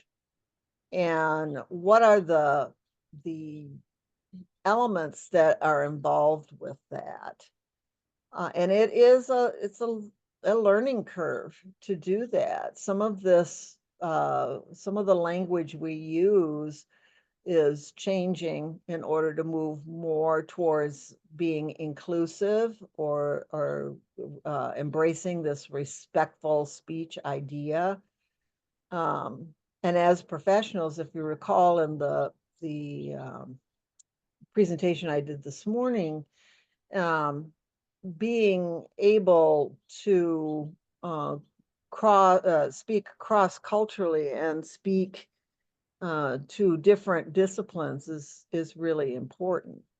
So, and that massage is also about a client-centered approach and safety and communication and safety in the environment that you create. And we are much, much more so a global community. We're not isolationists, and it's important for us to be able to also ask for help if we don't understand. If we are in a situation where we don't know how to behave, we've never had to deal with somebody that has a prosthesis or a facial deformity or something like that, how do we respond to that in a professional and compassionate way, acknowledging that we're kind of ignorant in that. We've never had to deal with it before. We need to be educated, and we want to be educated. Boy, have I been in that position a lot, where I've had to ask, how am I supposed to behave? You know, what words am I supposed to use? What is respectful in this situation? Because a lot of my career was going into people's homes.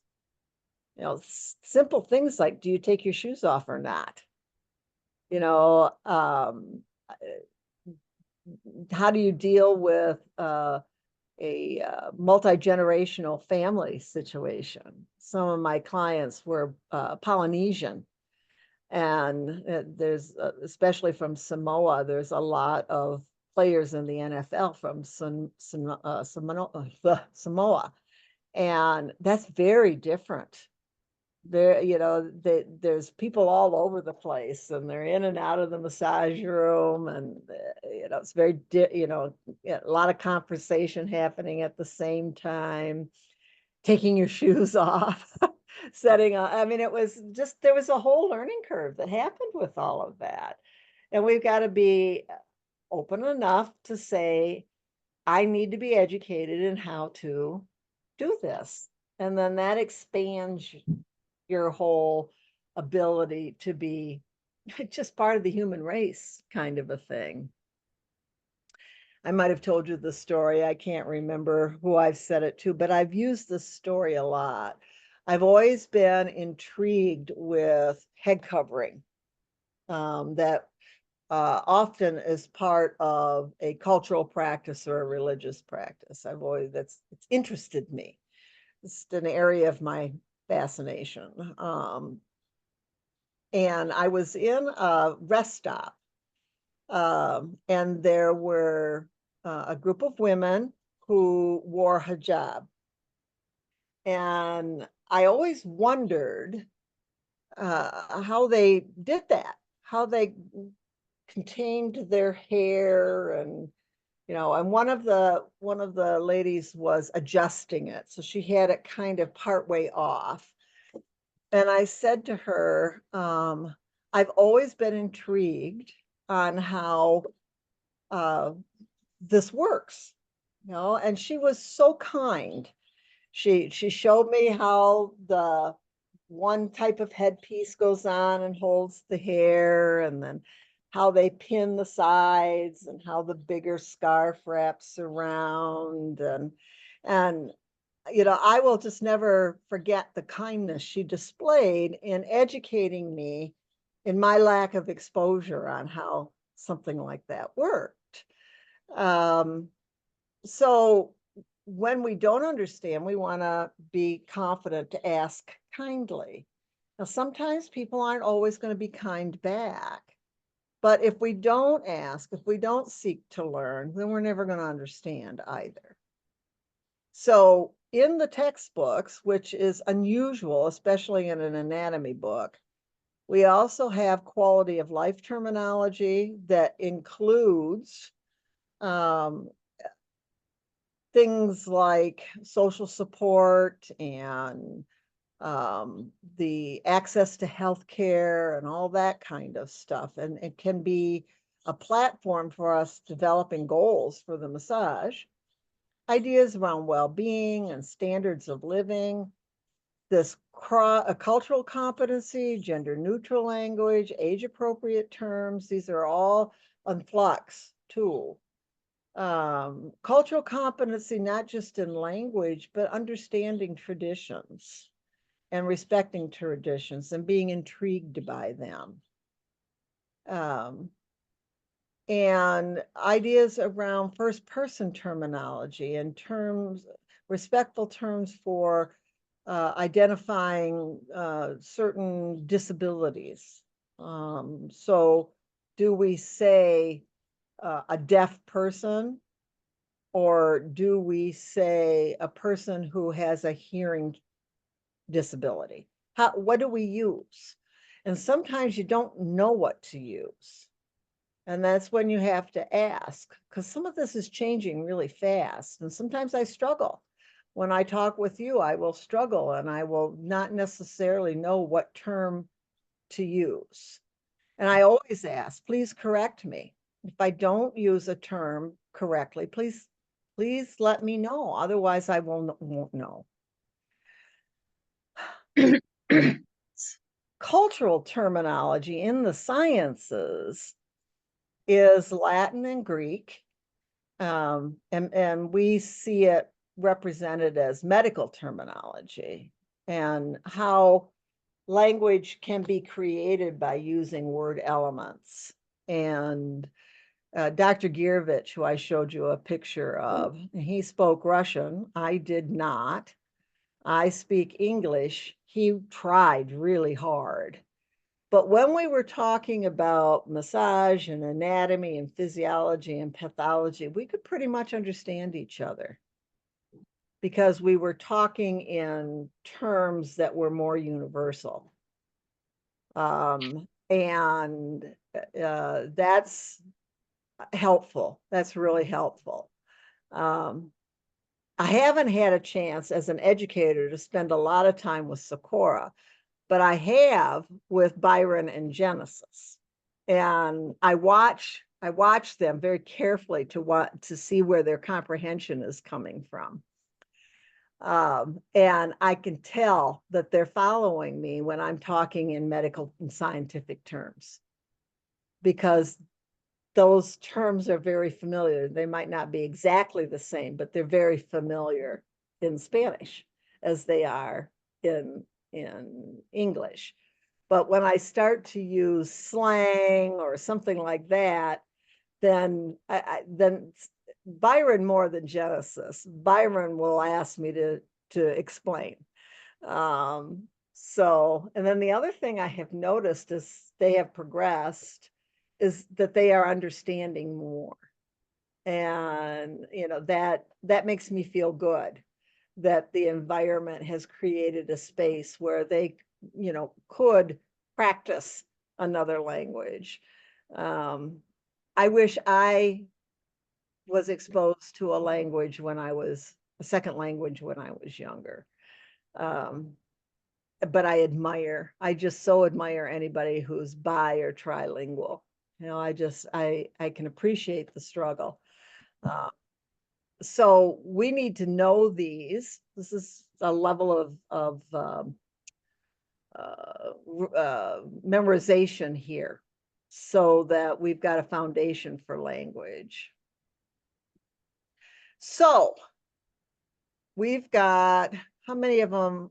There's 4 of you, right? So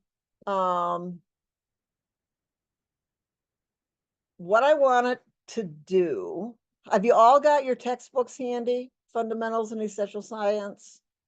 You got them in front of you? Okay. I want you to look at chapter 3 Essentials and chapter 4 Fundamentals. Just look through those chapters. I'm going to put you in 2 groups and identify what you know, what is familiar, and then what you don't know. You know, because if you're already familiar with certain areas, then it helps if we can focus more on the areas that are less familiar. And when I ask you to do an example like this, I'm not expecting you, or an assignment like this, I'm not expecting you to read the chapter.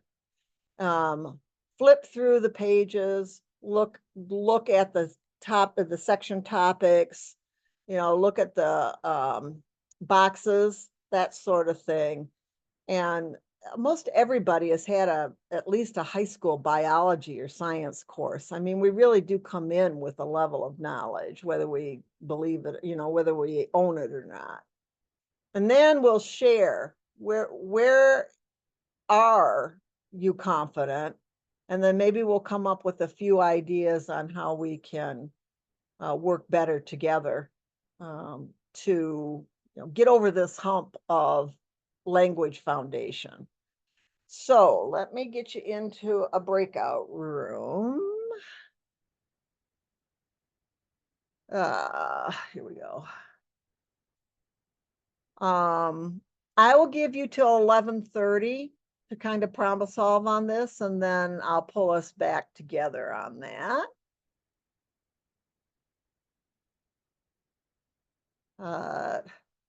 And if for some reason you end up in a room all by yourself, then you're a group of 1. I'm pretty sure there'll be 2 in each group here. All right, here we go. About 15 minutes. What time? It's 11:45. Sorry, I said 11:30. My brain was going backwards. See, I can't even speak English, let alone. Noon. Okay. Okay. Here we go.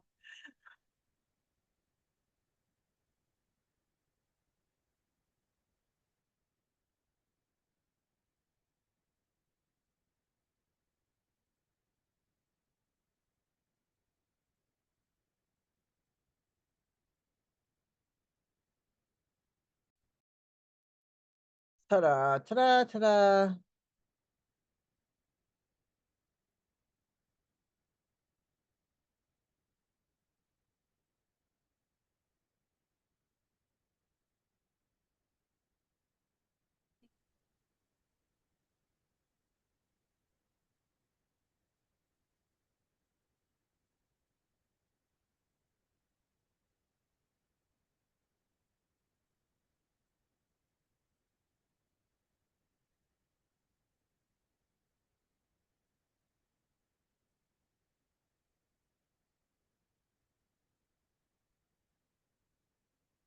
Yeah, we did that. All right. Yo no sé qué se hizo. Ella, who were you in with? Were you and Audrey together? Yeah, we were. So what Yep. did you two come up with? So pretty much we were both kind of like we we know a lot of the material.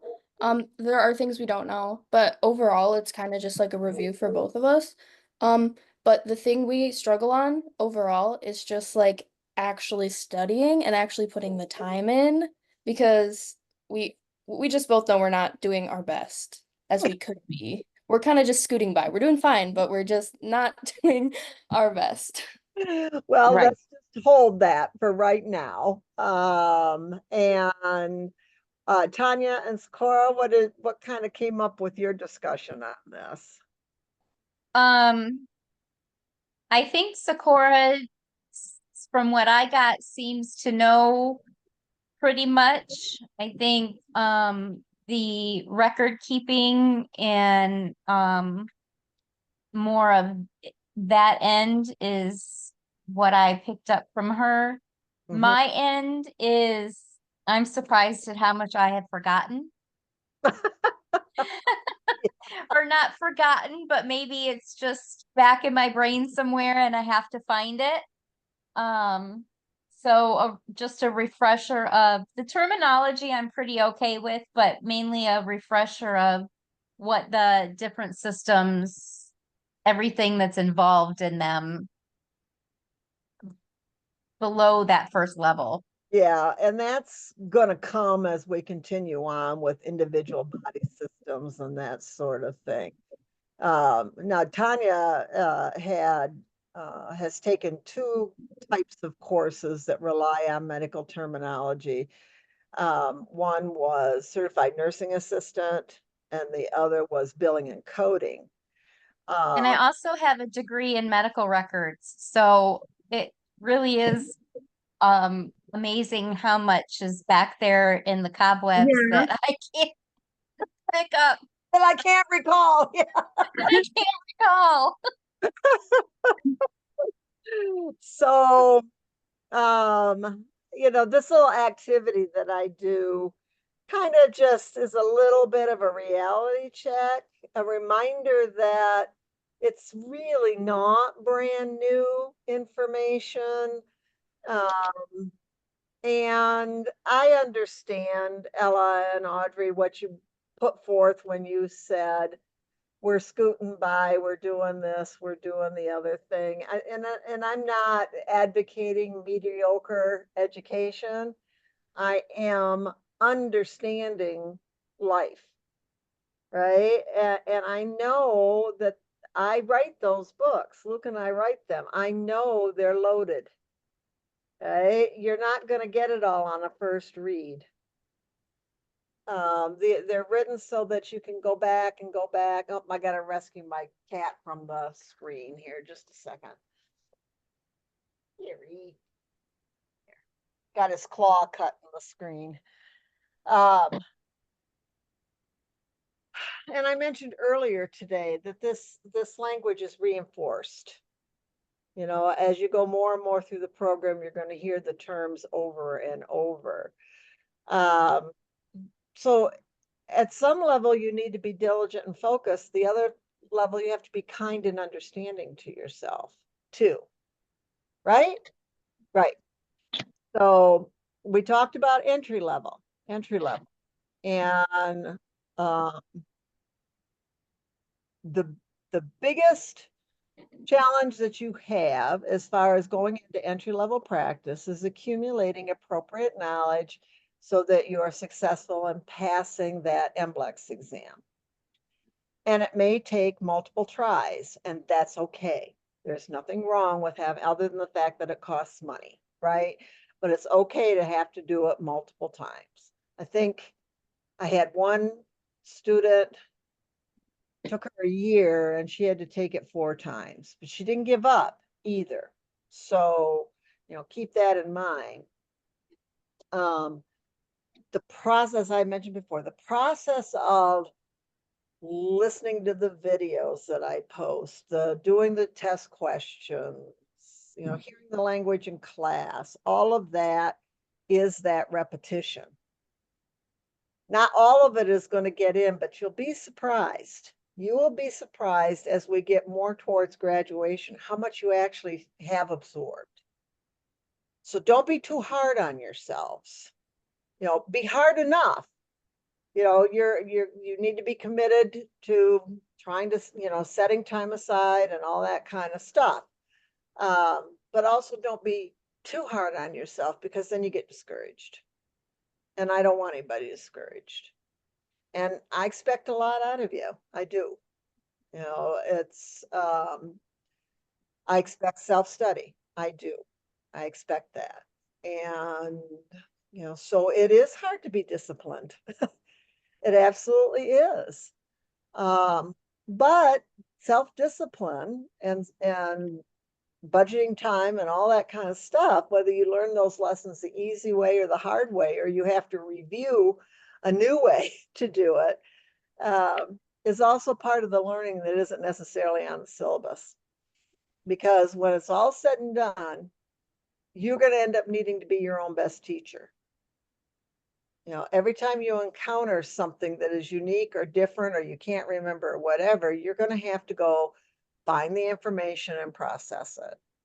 So, but I do appreciate that you acknowledge that I'm behind or whatever. I appreciate that, but I'm not going to beat you with a wet noodle. Yet. And while you do forget things, I forget things. If you ask me today to spit out the origin and insertion or the proximal and distal attachments of a muscle, I couldn't do it. But I know where to find it. I know where to look it up. But, and you may have to have some of that information to, answer a question on the MBLEX exam or something. So, I would have to stop and look back and go, huh, I've forgotten things too. I don't. We did say though that we appreciate that the fact that this course is going for a year, because it does, even though we are a bit behind, it will allow us to have the grace to catch back up, I'm so glad. And I appreciate that.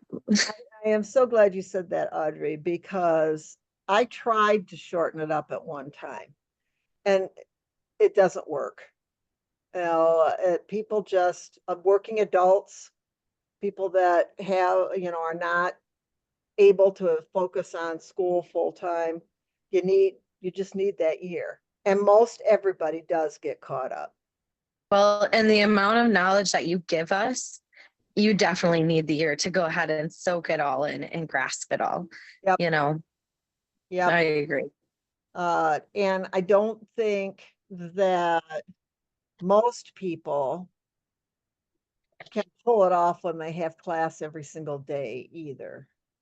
A lot of programs are set up with 3 days a week or that sort of thing. And I just, for the students that I teach, I don't think that's the best way to do it. I think it takes time to chew on it. So again, I appreciate your acknowledgement of that. A lot of people don't acknowledge that.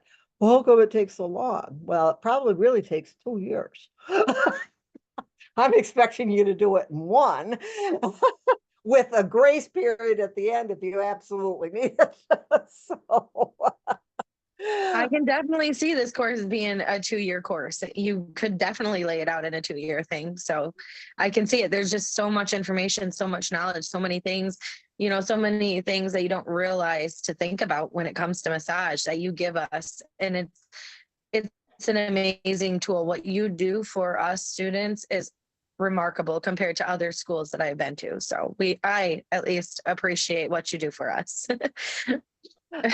I have put, and Luke too, have put a lot of thought in the best delivery for this. And I appreciate it when other people understand that. Made me feel good. All right, let's see what else we can blast through today.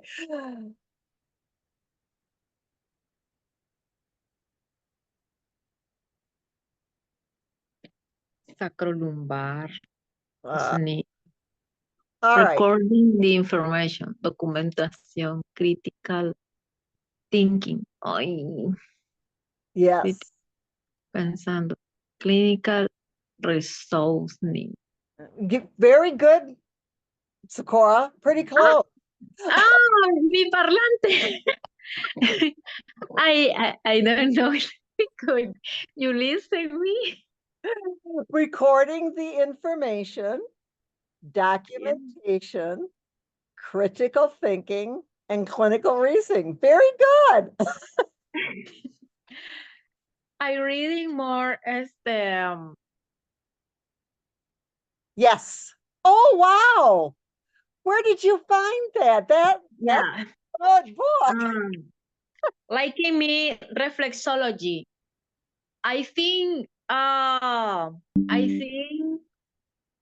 in the pain is more problem, more organ. Yes, yes. And the book she is showing is it's called a PDQ. It's a condensed version. It's like if you can't remember something right away, you can pick this up and use it. And so it surprises me that you have that. That's a really good, succinct resource. So that is good. So as we continue on with this idea of communication and what we're trying to do with massage and how we record it, it starts out with goals. And while I don't specifically teach you to work exclusively in the medical environment, I want you to be able to communicate that way because you will overlap with people. Whether you're actually talking to their doctor or they're delivering information back and forth or whatever. And so it's not about the method that you use, whether you're using therapeutic massage or reflexology or lymphatic drain or whatever. It's what you're trying to accomplish.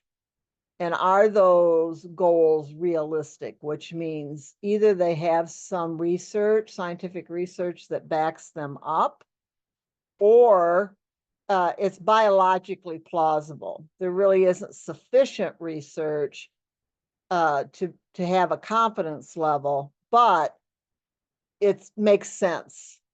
I can make a case for it based on how the body functions on its own. So a lot of people get confused and overwhelmed when they're giving a massage because they don't start with the goal first. You start with the outcome first. And there are a couple of different kinds of goals. And it starts with the client telling you what they want to be able to do or how they want to feel afterwards. So, for example, if a client comes in and says, I want to relax, you may need to ask another question that says, well, what does that mean to you? Or how would you know that you relaxed? And then they might be able to say, well, I got to sleep faster. That might be how they know they were more relaxed. So being relaxed is a goal I can work with, but getting to sleep faster as part of their understanding of what relaxation is helps me narrow down a little bit. So there are two types of goals that you will find in healthcare. One is a behavior, something that somebody can do. So the example here in one is client will be able to manage independently. So something they can do, qualified. Daily hygiene activities of bathing and dressing. And then the next part of it is, how would I measure that? Is there a way that I can measure? Not always can we measure a qualifiable goal, but when we can, we should. So the quantity, a quantifiable goal almost always has a number in it. So they'll be able to do this, manage daily hygiene and dressing with a pain level of 5 on a 1 to 10 scale. So they can do it. It may bug them, but they can do it. Here's another example. A client will be able to work at the computer for 1 hour without pain. So we try to measure pain on a quantifiable level with pain scales like the 1 to 10. But it really is, the experience of pain is really subjective, which means it really is more of a qualifiable situation. That kind of confuses people sometimes. We try to measure it. We try to quantify it. But it really is more about how it's affecting the person's behavior. A client will be able to incorporate a 30-minute walking program. We can measure that without experiencing stiffness in the left knee. That's experience. Now, we might actually be able to quantify that too. We might be able to measure the range of motion pre and post and see if it's changed. Client will be able to fall asleep within 15 minutes, quantifiable, and sleep uninterrupted for 7 hours. That's also got a level of quantifying in it, but the idea of an interrupted sleep. Now, one of the problems massage has is a external measurement or objective measurement. That's actually changing with technology. There are these like smartwatches you can wear, or other devices or apps on your phone where it will actually record how long it took you to fall asleep, how many times you woke up in the middle of the night, what was the quality of your sleep, that sort of thing. So some of these things that were qualifiable based on behavior, with new technology advances, we might even be able to quantify them. The importance of measurement, objective measurement, the quantification of an outcome, is that it fits better into the medical model of benefit. You know, if a person says, I feel better, or I'm sleeping better, that's good. But having a smartwatch on that measures you slept 3 hours and then you woke up a little bit and then you fell right back to sleep, that's better. People can't discount a quantifiable goal as easily as they can a qualifiable goal. A lot of what people experience with massage is feel better. It's qualifiable. I can't really put my finger on it, but I feel better. My shoulder range of motion really didn't improve, but it feels easier. That's one of the struggles we have with research in massage therapy. A way to get the client to help you develop these quantifiable and qualifiable goals is some questions. And these are pretty static here. You can get more conversational with them, but if you ask these questions, so let's go back to the outcome is relaxation for the client. If I start to try to narrow that down a little bit to be able to better achieve that goal for them, I can say, based off of this question, so what lets you know that you need to relax? They would say, well, I'm jittery, or I startle when somebody walks in the house, or I'm worrying, or whatever.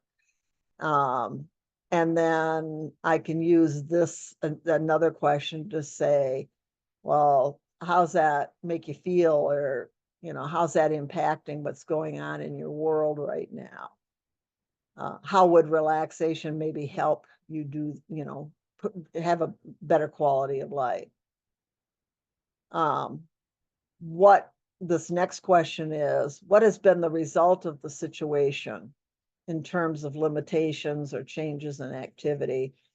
They might say, well, I get really tired in the middle of the day, and then I can't really focus on what's on the computer. Or they might say, I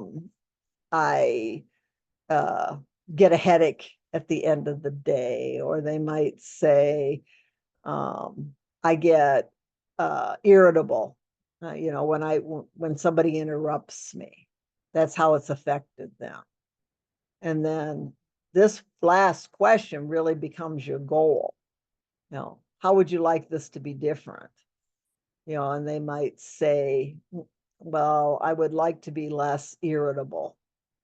And then we can take that into the anatomy and physiology and go, people tend to be irritable when they're in a sympathetic autonomic nervous system response, a fight or flight response, that they feel pressured, that sort of thing.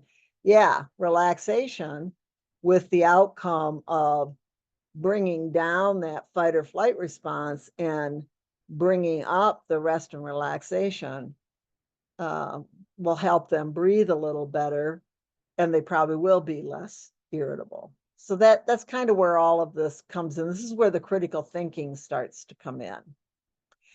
We're not going to do this right now. We're going to look at the forms, and we've looked at these before.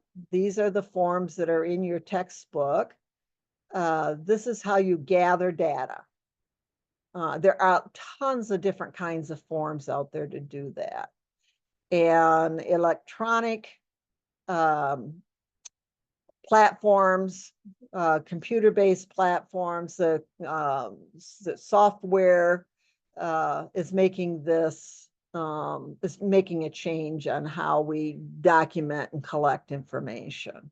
But generally, when you collect information, you want identifying data and a little history about what they do, like their occupation, and you need safety information, emergency contact, possibly their physician.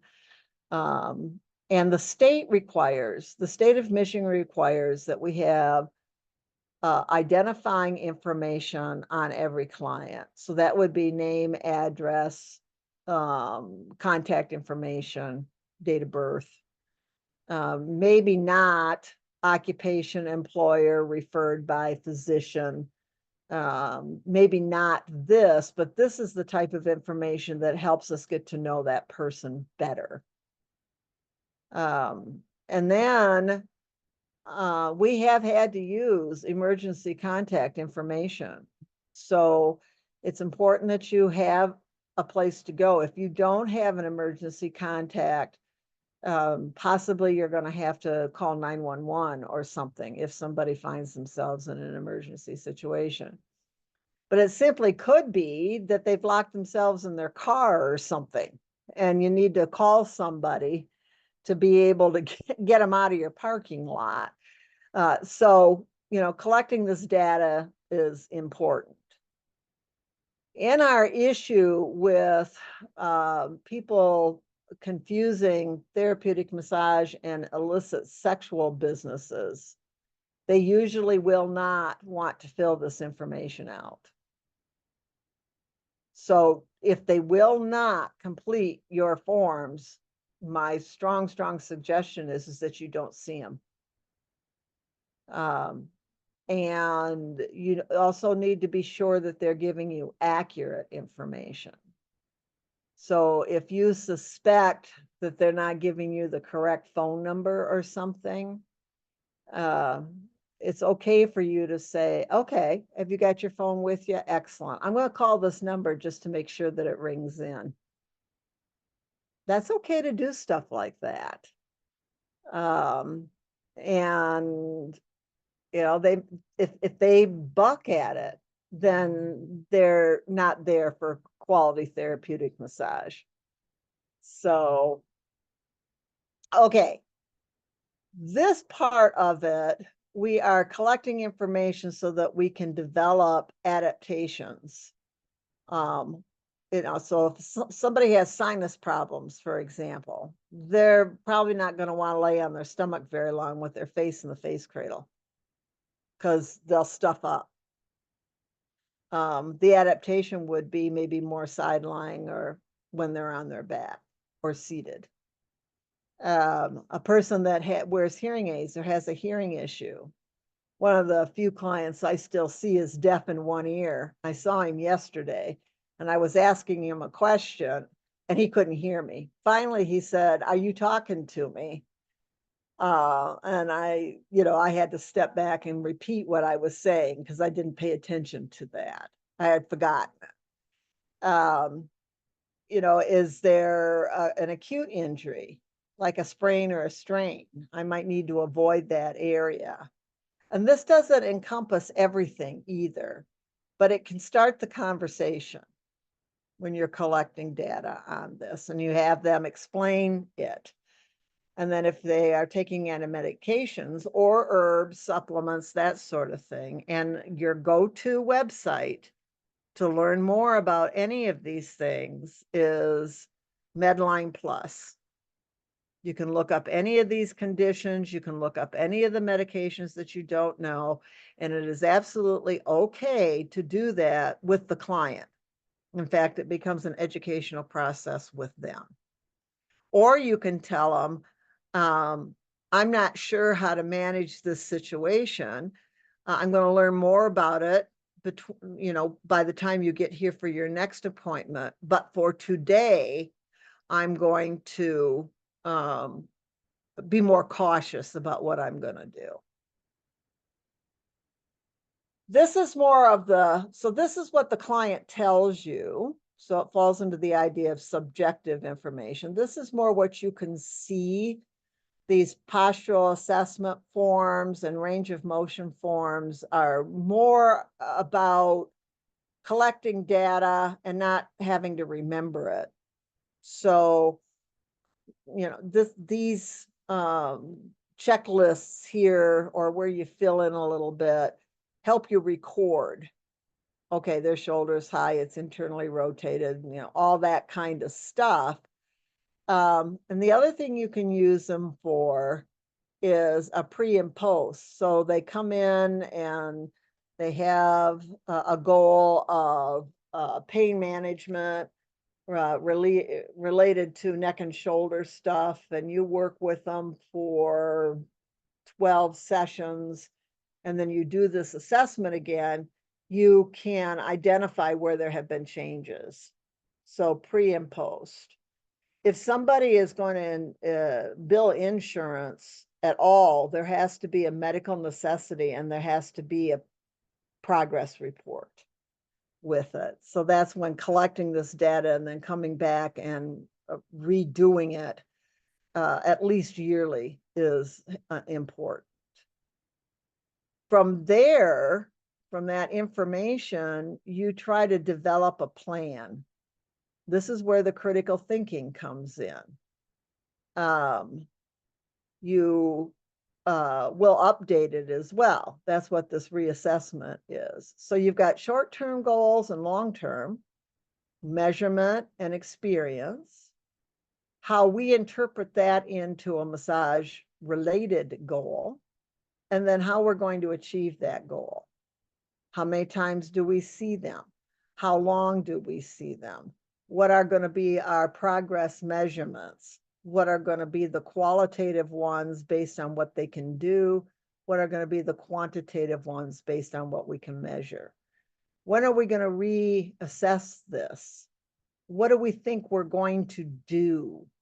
You know, are we going to do a general massage? Are we going to focus on circulation? Are we going to use any adjuncts like cupping or whatever? What do we think we're going to do to achieve that goal? And then any additional notes that would be pertinent to all of this. So something you could put here is a medication that may influence. So if somebody's taking asthma-based education, asthma is pretty common. That's actually a stimulant. So it might be the asthma medication that's ultimately interfering with the sleep. Massage might not have as big an effect because it's not strong enough to override the stimulant effect of a medication. And you revisit that. This is just an educated best guess. But if you're going to try to communicate with another healthcare provider, we had a situation recently that ended up being a little bit weird. Somebody had low back spasms, and they had gone to the emergency room there in Lapeer to make sure it wasn't something serious. And they did tests and said it wasn't serious. And then somebody there in the emergency room told them to come in to us to get a massage. Now that's kind of an interesting sequence of events. So typically when somebody's coming from the emergency room to get a massage, you're going to assume that they're in an acute phase. They're coming right from the emergency room, for goodness sakes. As it turned out, that was not the case for this, but that was the initial thought process. I ended up calling this person, getting more information about what's going on and how the referral was made, and you know, and I said, well, when you are able to come back in, what we can do is develop a more comprehensive treatment plan, and you can go over it with your physician. And I don't think we do that enough to encourage that conversation, and this is a basis for that conversation. And doctor, nurse practitioner, physical therapist, whatever, part of their medical team, they don't have time to go over a big, long narrative. They're going to want succinct information so that they can decide, number one, you're not going to hurt them. You're not going to make their situation worse. And also that you might be able to help them. So this is the basic parts of the SOAP note. The concern is now that the SOAP note generally is phasing out. It's not necessarily part of what you will routinely see in this practice software. But the 4-part thinking process is valid. And so these elements, what is the client telling us? What am I seeing? What I think am I going to do? That the individual note becomes how you are carrying about your plan in this treatment plan document. And this is the picture that is in your textbook, and it kind of gives you a little bit of cueing, you know, information from the client, referral sources. It kind of helps you fill it out a little bit. It wouldn't look like this in actual professional practice, but it's like when you're learning to ride a bike, usually you have training wheels on it. So that's what this does.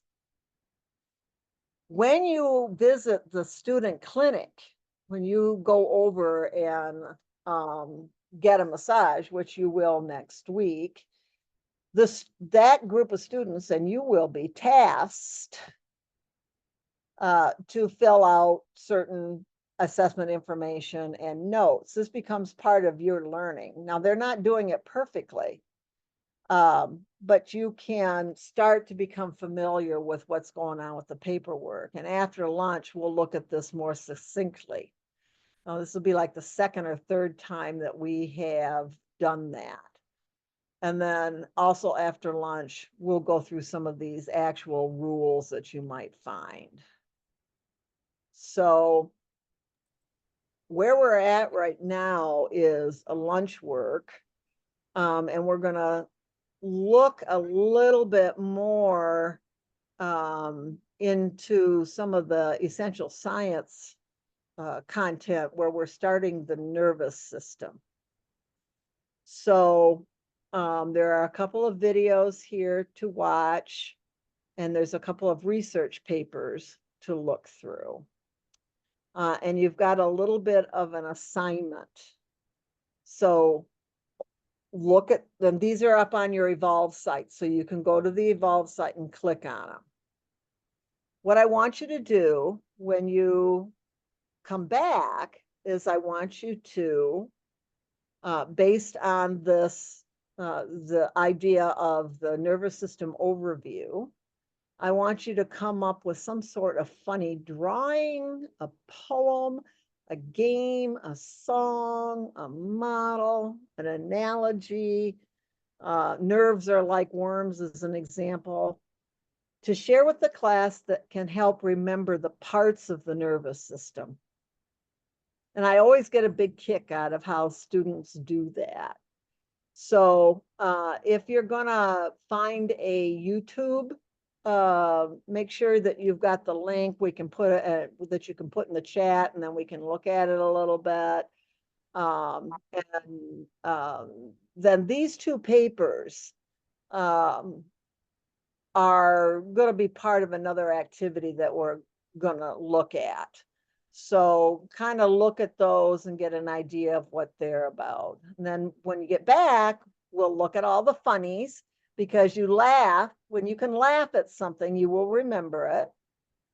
And then we'll do some presentations about massage and how it affects the nervous system, and some discussion on that. And that's what the afternoon will look like. So I'm really excited to see what learning supports you can come up with related to the nervous system here.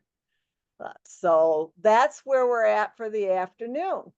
And it is 12:38. So if we do our 2 hours, 12:38, 1:38, 2:38. So I'll open at 2:30, and then we'll for real get started at 2:38. So get outside. It's a nice day. Move around, and let's make sure you find some really good funnies so we can laugh. All right? All right. Good job. I'll see you in a couple hours.